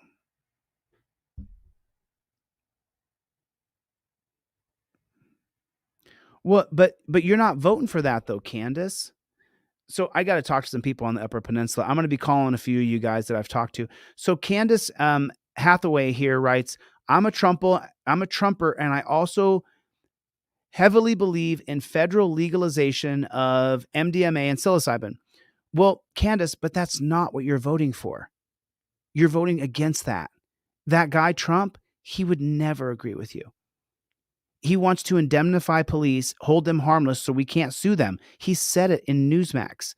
I mean, I can pull up the article, but I already did yesterday. He's a bad guy for people who want freedom. He's a bad guy who want to end the war on drugs. Trump's a bad guy. He's not a good guy. He's a dishonest person. Sorry. So, I mean, so is Biden. And they're all Zionists. Kennedy's a Zionist. Trump's a Zionist. Biden's a Zionist.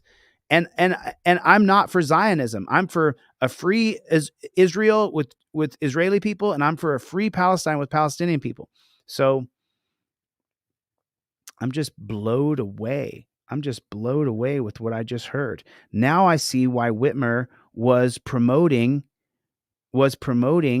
Kelly Van Goven. Wow. That is crazy.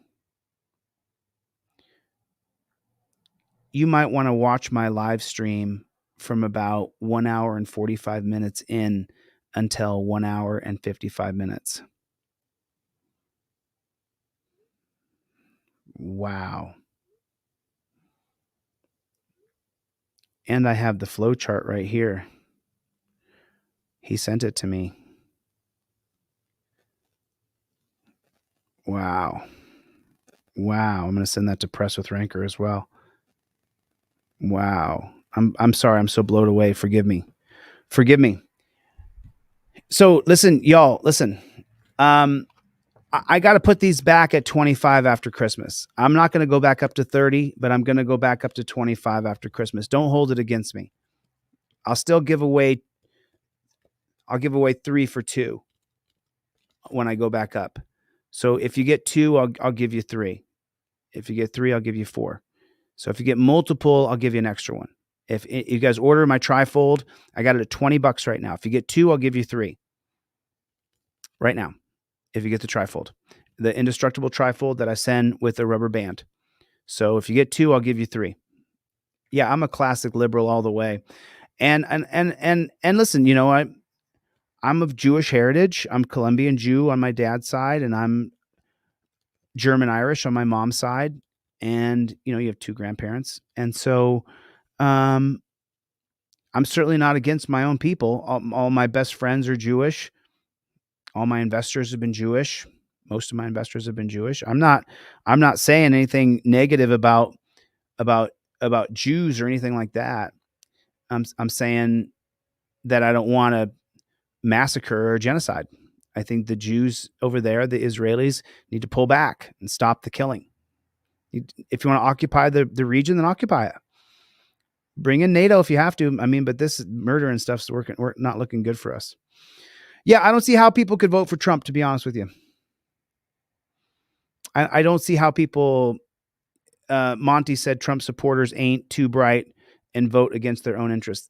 You know, I'm not going to insult any of you Trump people. You know, I don't want to divide our team. You know, I mean, you guys can see the reason why I don't support Trump. He wants to indemnify police and stop me from suing them. That's all I do is hold them accountable and sue them. So you can understand my position. I don't want to alienate the Trump supporters, Monty. They see it. There's a lot of things here. There's energy independence. There's, you know, and here's the argument. Ready? Which one's the pedophile? Is Biden the pedophile or Trump the pedophile? Because if they release the client list, Trump's going to be on it. And Biden is an open pedophile. Like, we just see the way he acts. He's disgusting. So which one? Put a 1 in the chat if you think Biden's the pedophile. Put a 2 in the chat if you think Trump's the pedophile. Put a 3 in the chat if you think both of them are pedophiles. Put a 4 in the chat if you think neither. Chevy gifted 5 more memberships. Thanks, Chevy. God bless, man. That is so awesome. So 1 is Biden, 2 is Trump, 3 is both. So for me, it would be a 3. I think both of them are pedophiles. I think both of them. There's too many pictures of Trump and Epstein and Joe Biden, the way he talks to children in front of them, the way he gropes on women. It's just, to me, it's disgusting. Oh, Frank thinks neither. I think it's both. I think it's both all the way. I think it's both of them. I just hope Bobby Kennedy doesn't get looped into that. And Kennedy's comments today, I just read them during the live stream, were just atrocious. I mean, just absolutely atrocious. Yeah.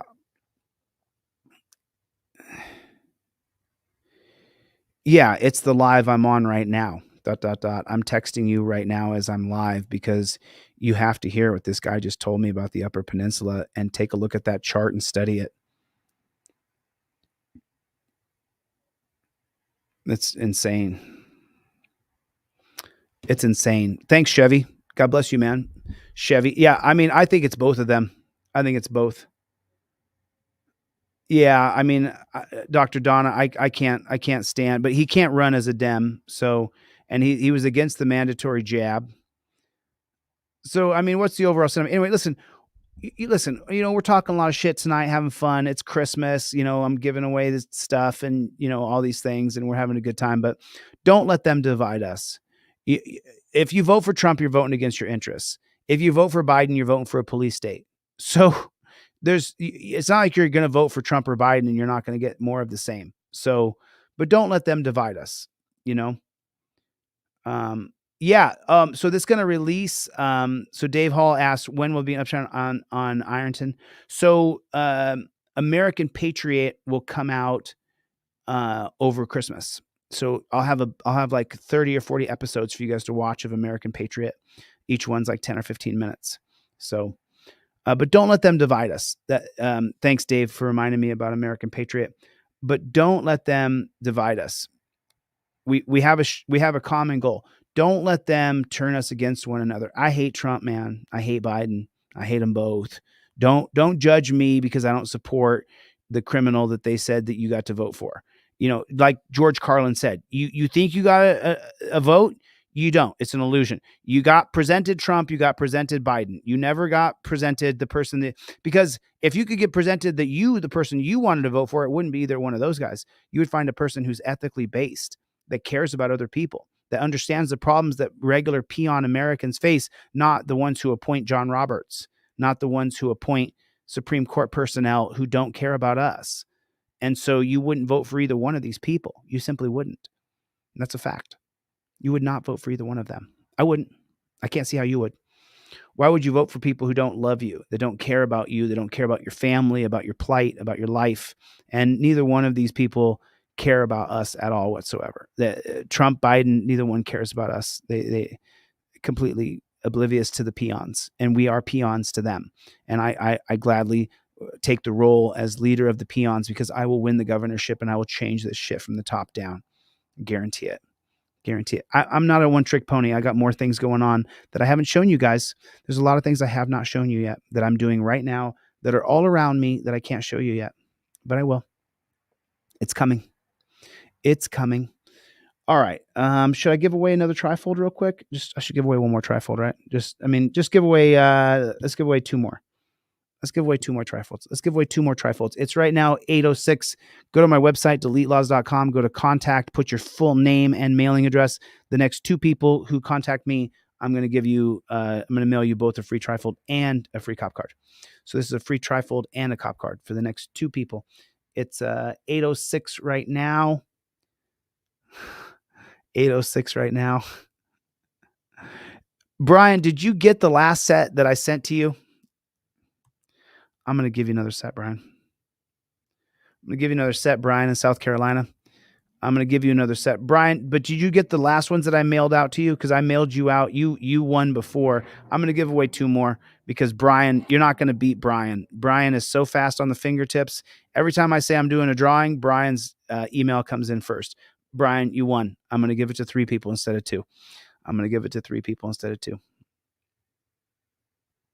So two more people, free trifold and free cop card. And don't forget that I'm giving you this as a video recommendation right here. I'm going to put it in the comment section. This is Common Sense by Thomas Paine. It's a 2-hour listen. I'm recommending you guys take the time to listen to this. And this is the problem that we face with the pigs in this country. So Brian won. And then the next two winners,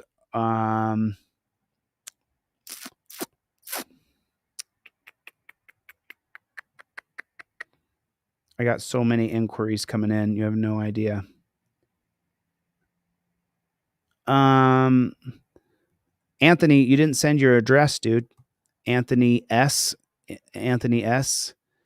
On disability, but you did not send your address. I would need your address.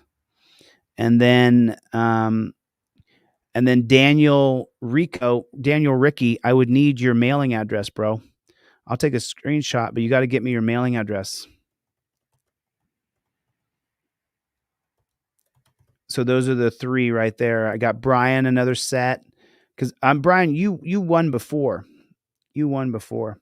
You know, you must be voting against. I mean, Gene. Gene. If you've been around a lot, forgive me. I don't read comments, but I haven't seen your name very much. So maybe you've been here a lot. Maybe you're on the team and you understand the laws and the difficulties that we're facing with the cops in this country. You know, you could put Trump 2024. You're welcome on this page. No one's going to time you out or block you.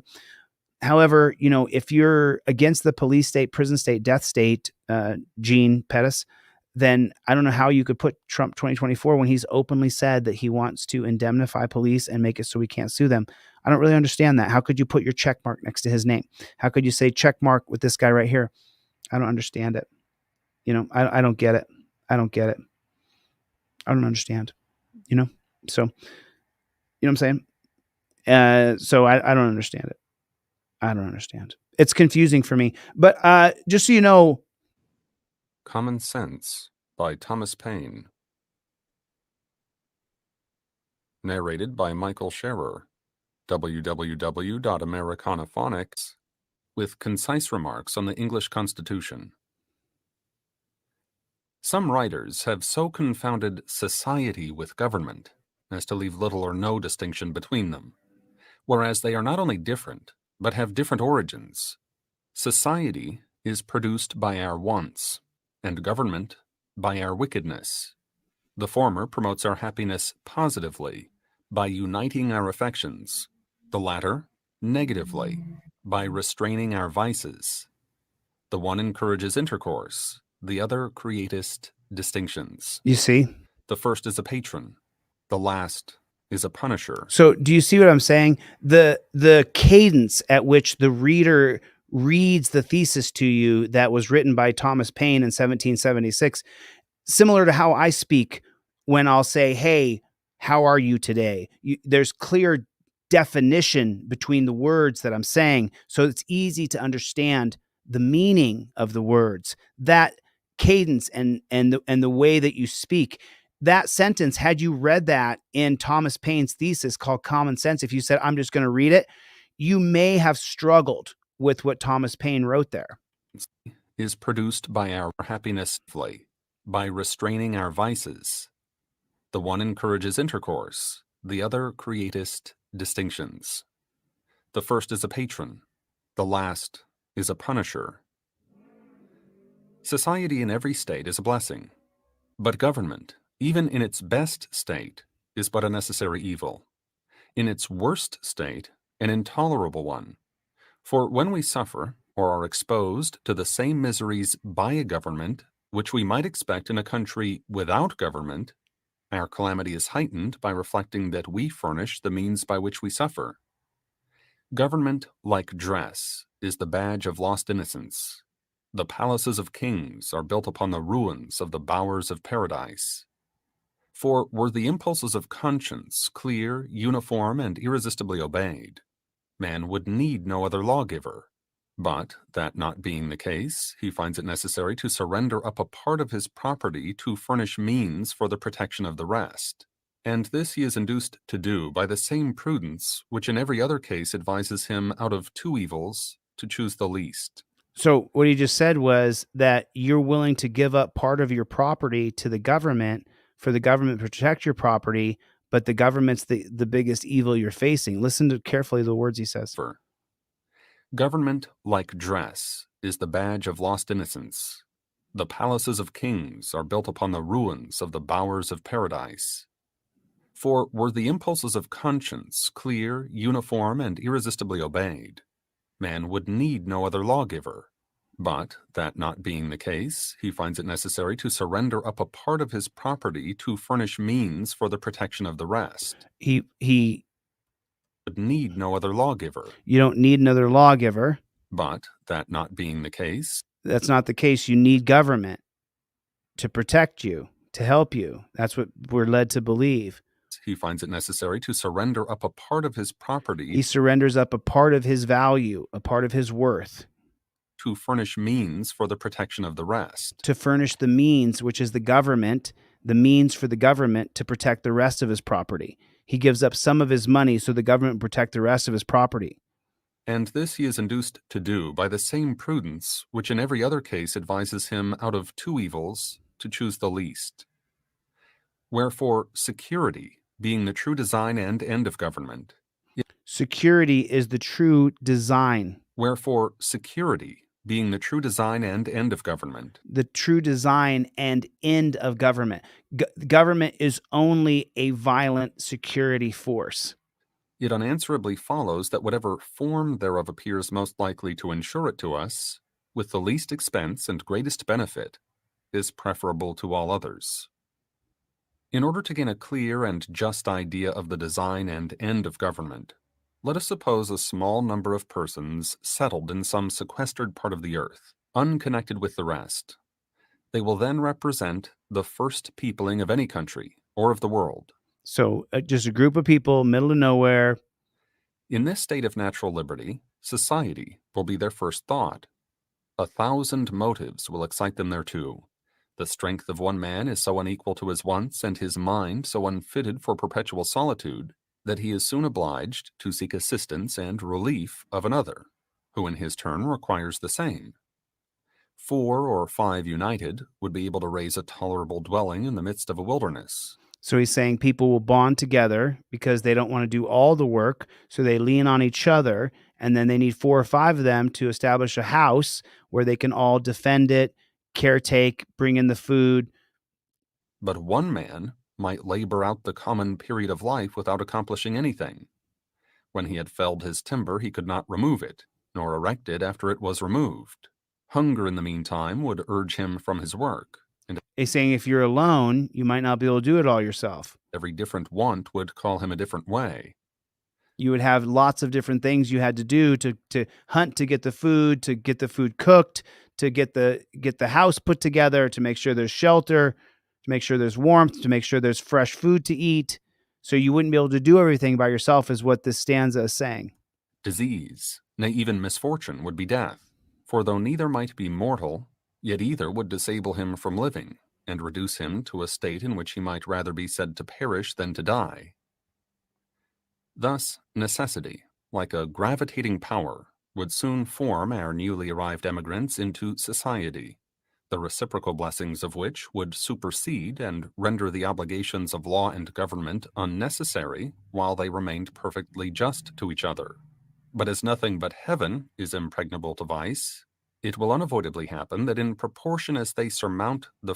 What he's saying is that a society of people who've come together and worked in unison to establish food, shelter, and warmth won't need a government, but inevitably... First difficulties of emigration, which bound them together in a common cause, they will begin to relax in their duty and attachment to each other, and this remissness will point out the necessity of establishing some form of government to supply the defect of moral virtue.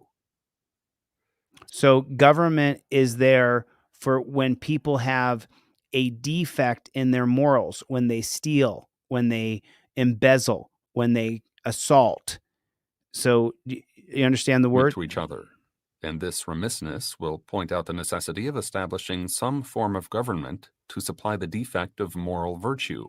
To supply for the defect of moral virtue. When there's a defect of moral virtue, who's going to handle that within the society if you all work together, live together? You need the milkman, you need the bread man, you need the meat man.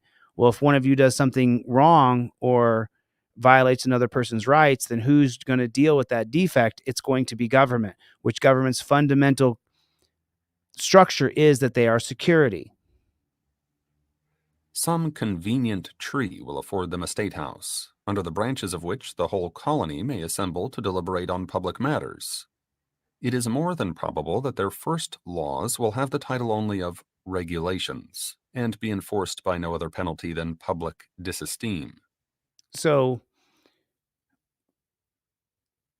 let me make sure you guys want to listen to this. So this is the nerdy stuff that I love to listen to and break down and then run back and listen to again. If you guys want to listen to a few minutes of it, I'll stick with you and I'll listen to a few more minutes and kind of navigate what he's saying, because some of it's confusing. I've already heard this a couple times. So I can break it down for you guys, but I don't want to bore the hell out of you guys. People are defecting out of the room and I don't want people to be bored.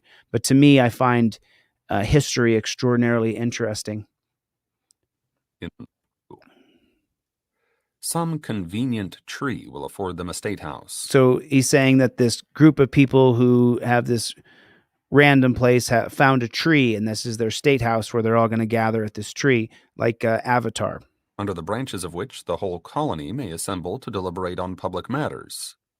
It is more than probable that their first laws will have the title only of regulations, until someone's rights are truly violated, and be enforced by no other penalty than public disesteem. In this first parliament, every man by natural right will have a seat. But as the colony increases, the public concerns will increase likewise, and the distance at which the members may be separated will render it too inconvenient for all of them to meet on every occasion as at first. As the colony of people gets bigger, eventually you're going to have what's called strangers, people who live in the colony, but you don't know them. And so the relationships between people become distanced, where you're still upholding the rights of the people of the community, but you may not know those people. So if their rights are violated, you may not have the same personal attachment you have with someone that you know from that colony. When their number was small, their habitations near, and the public concerns few and trifling.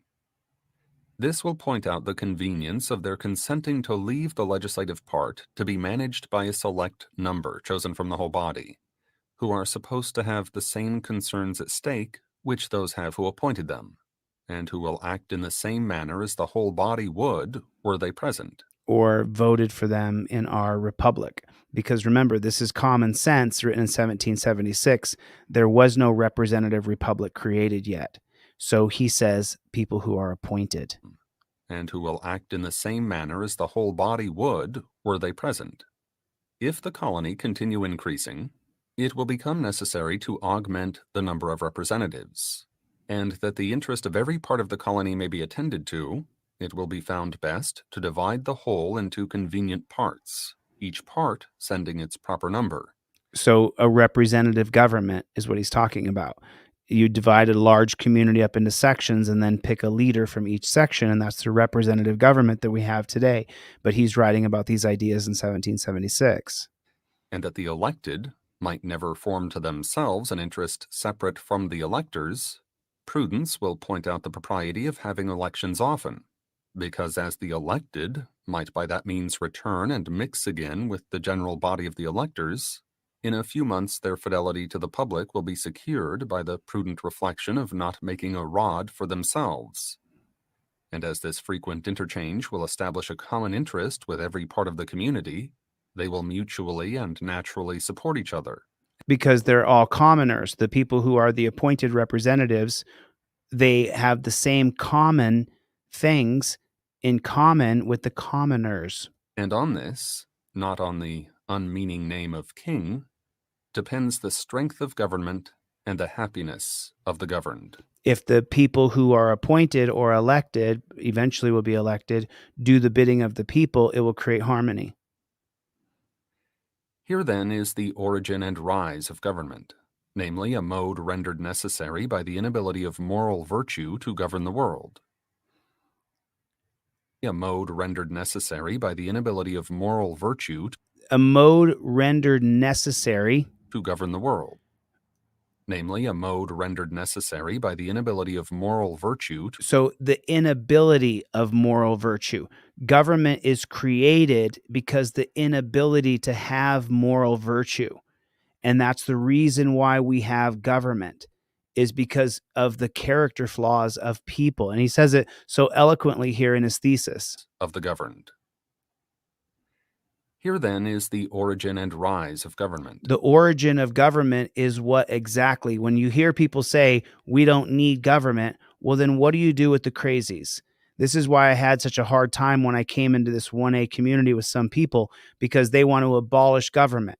Well, Thomas Paine in 1776 here in his thesis, Common Sense, to get the 2/3 of the British loyalists to join the sides of the colonists to create a new country called America, he's explaining to them that the basis of government comes from what? Namely, a mode rendered necessary. It's a mode rendered necessary. Government is necessary. Why? By the inability of moral virtue. Because the inability for people to have moral virtue. To govern the world. Here too is the design and end of government, viz. Freedom and security. That's the constant battle. Do you want freedom or do you want security? That's how much freedom do you get? How much security do you get? That's the battle today.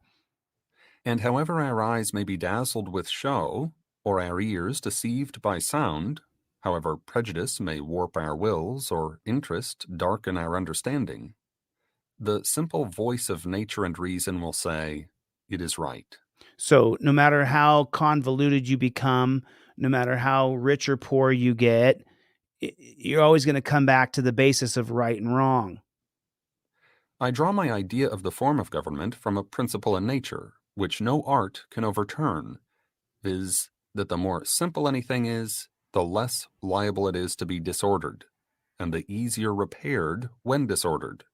And with this maxim in view, I offer a few remarks on the so much boasted Constitution of England. That it was noble for the dark... They touted how the monarch of the English was a better system. And this had been going on in periodicals that were being sent over from Europe all through the 1740s, 50s, and 1760s. And slavish times. And with this maxim in view, I offer a few remarks on the so much boasted Constitution of England. That it was noble for the dark and slavish times in which it was erected is granted. When the world was overrun with tyranny, the least remove therefrom was a glorious rescue. But that it is imperfect, subject to convulsions, and incapable of producing what it seems to promise, is easily demonstrated. Government is inept. It doesn't work. Absolute governments, though the disgrace of human nature, have this advantage with them, that they are simple. If the people suffer, they know the head from which their suffering springs, know likewise the remedy, and are not bewildered by a variety of causes and curses. But the Constitution of England is so exceedingly complex that the nation may suffer for years together without being able to discover in which part the fault lies. He's saying that a simple government, a new simple government in the Americas, in the new world here, will work so much better. And that previously in England, heads would not roll. If something went wrong, there was no way to hold anybody accountable because it wasn't a representative government. It was an appointed government with monarchy. Some will say in one and some in another, and every political physician will advise a different medicine. I know it is difficult to get over local or long-standing prejudices, yet if we will suffer ourselves to examine the component parts of the English Constitution, we shall find them to be the base remains of two ancient tyrannies, compounded with some new republican materials. So I want you to catch something here, because what had been going on in the Americas was England was using the power of the press, and they had more money, more resources. They were inundating the New World, the colonists, with information. And what they were doing is they were creating divides based on race and socioeconomics and anything they could divide the people on. So what Thomas Paine says here is, forget about our petty differences. We have a bigger problem. And listen to how he words it. Advise a different medicine. And one and some in another. And every political physician will advise a different medicine. So what he's saying is every political doctor is going to give you a different solution to the problems we're having here in the colonies, and the problems, how we could remedy the problems with England. and that he's acknowledging that all the colonists who are capable of reading the materials that are being presented are being told that you could do it like this, you could do it like that, you could cut this deal with England, you could work it out with the Native Americans like this. I know it is difficult to get over local or long-standing prejudices. So when you start a colony, you build a house, you got to build a fire pit, the whole thing. So you have differences. Who do we hate the most? Roommates and neighbors. So he's saying you have differences with people here, but hold on a second. I know it is difficult to get over local or long-standing prejudices. Yet if we will suffer ourselves to examine the component parts of the English Constitution, if we will just focus here for a second on the English Constitution, we shall find them to be the base remains of two ancient tyrannies, compounded with some new Republican materials. Republican materials means a representative government. First, the remains of monarchical tyranny in the person of the king. Secondly, the remains of aristocratical tyranny in the persons of the peers. So neither one of those are elected. Thirdly, the new Republican materials in the persons of the commons, on whose virtue depends the freedom of England. Those are the elected people for the people of the commons, the representatives for the commoners who come in and talk to the aristocrats and to the monarch. The two first, by being hereditary, are independent of the people, wherefore in a constitutional sense they contribute nothing towards the freedom of the state. To say that the Constitution of England is a union of three powers, reciprocally checking each other, is farcical. Right. Either the words have no meaning, or they are flat contradictions. Because the commoners' representative, the Republican who represented the commoners, who would go in and talk to the princes, the aristocrats, and the king, the monarch, they would only have a suggestion or a request for the people. They were the biggest branch of governance, would be the representatives of the commoners. And so then the representative for the commoners would pitch his idea to the aristocrats and to the monarch, and then the aristocrats and monarchs would debate back and forth over how that could benefit them the most and what they could get out of this. It was pretty morbid. To say that the commons is a check upon the king presupposes two things. First, that the king is not to be trusted without being looked after, or in other words, that a thirst for absolute power is the natural disease of monarchy. Secondly, that the commons, by being appointed for that purpose, are either wiser or more worthy of confidence than the crown. But as the same constitution which gives the commons a power to check the king by withholding the supplies, gives afterwards the king a power to check the commons by empowering him to reject their other bills, it again supposes that the king is wiser than those whom it has already supposed to be wiser than him. So a simple breakdown of that is, obviously the commoners, the people, provide the swords, provide the food, provide the baskets, provide the jars, the ceramic jars that they drink out of. So the way the representatives for the commoners would be able to hold the king in check is to say, hey, we're not going to give you these goods if you don't take a look at our bills. And what's on the bill? Well, they want a better water system. They want a better sewer system. They want the jail to be done like this. They don't want people to be executed in this way. A bill. They have a list of bills that they want to achieve. So if you guys sit and listen to this to common sense, and I can sit here and listen to it with you, but I've been on for 2.5 hours.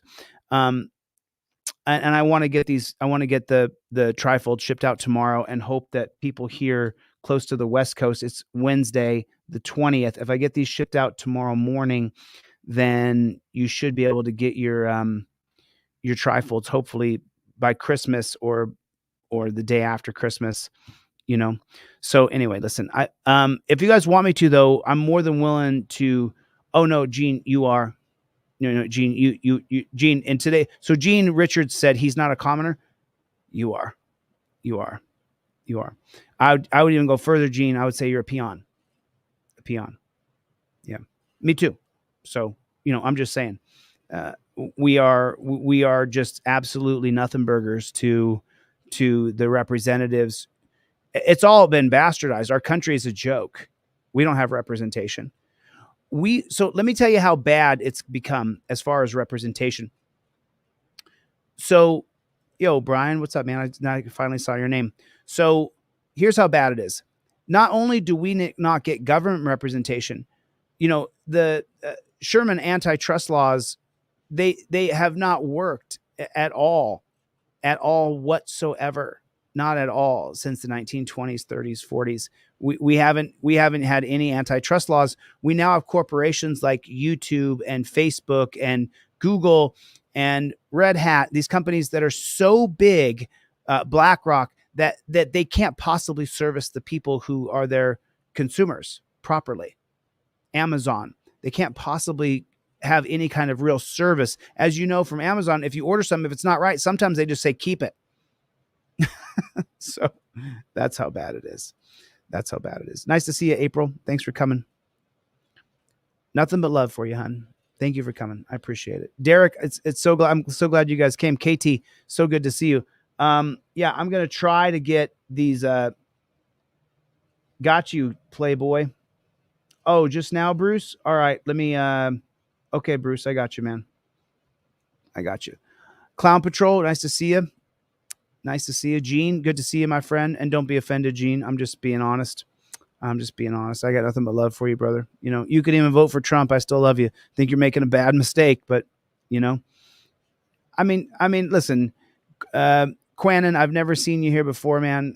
I saw your Trump things. You've done like 30 of them. Can you chill out, dude? I got you, man. You're a Trump supporter. This team DLZ, we all know each other. There's been a lot of people. We all know each other. So when a new person comes in and just starts spamming, blah, blah. Oh, Chevy did 5 more memberships, huh? God bless you, Chevy. Yeah. Wyatt, I don't know if I have a poster order from you. So let me double check that. Let me double check it. I only have 2 posters left in stock total for the year. So I don't remember getting that poster order, but I'll check. I will check. All right, listen, I better get the flock out of here. I've been on here forever. Listen, thanks for coming, guys. I really appreciate it. This was a fun time. I had a fun time tonight because oh, you did, Wyatt? Okay. I'll get that to you, man. I'll get it out to you. I had a fun time tonight because it's as the holidays come and Team DLZ, we just get tighter and tighter. It's like I get to talk with you guys and share my feelings, and I get to read some of your comments and see what you guys got in your heads. Let's not let politics divide us. Just remember that as we move forward into 2024, don't get in a fight with someone in the comment section and just go on, Trump, Biden, Kennedy, just, you know what I mean? You're welcome to say who you want to support, but then just come on. You know what I mean? We don't want them. We don't want their bullshit to divide us, and they want to divide us. So don't let them do it. Don't let them do it. All right. I'm going to get the flock out of here. Clown Patrol. Nice to see you, my friend. Aaron, good to see you, buddy. April, Derek, always good to see you, man. James, always good, my friend. Love you too, Gene. So good to see you, my friend. April, nothing but love for you. Bronco Nation family, what's going on, my friend? Freddie, what is going on? I guess I gave away 11 or 12, maybe a little more cop cards, trifolds tonight. I'll give away more tomorrow. Come by tomorrow. More free stuff. I'm going to give you guys more free stuff. Anybody wants the digital versions that you can print out, just hit me up on email and I'll get them right to you. All right. Thanks for coming. I'll see you guys on the next one. Later, Gators.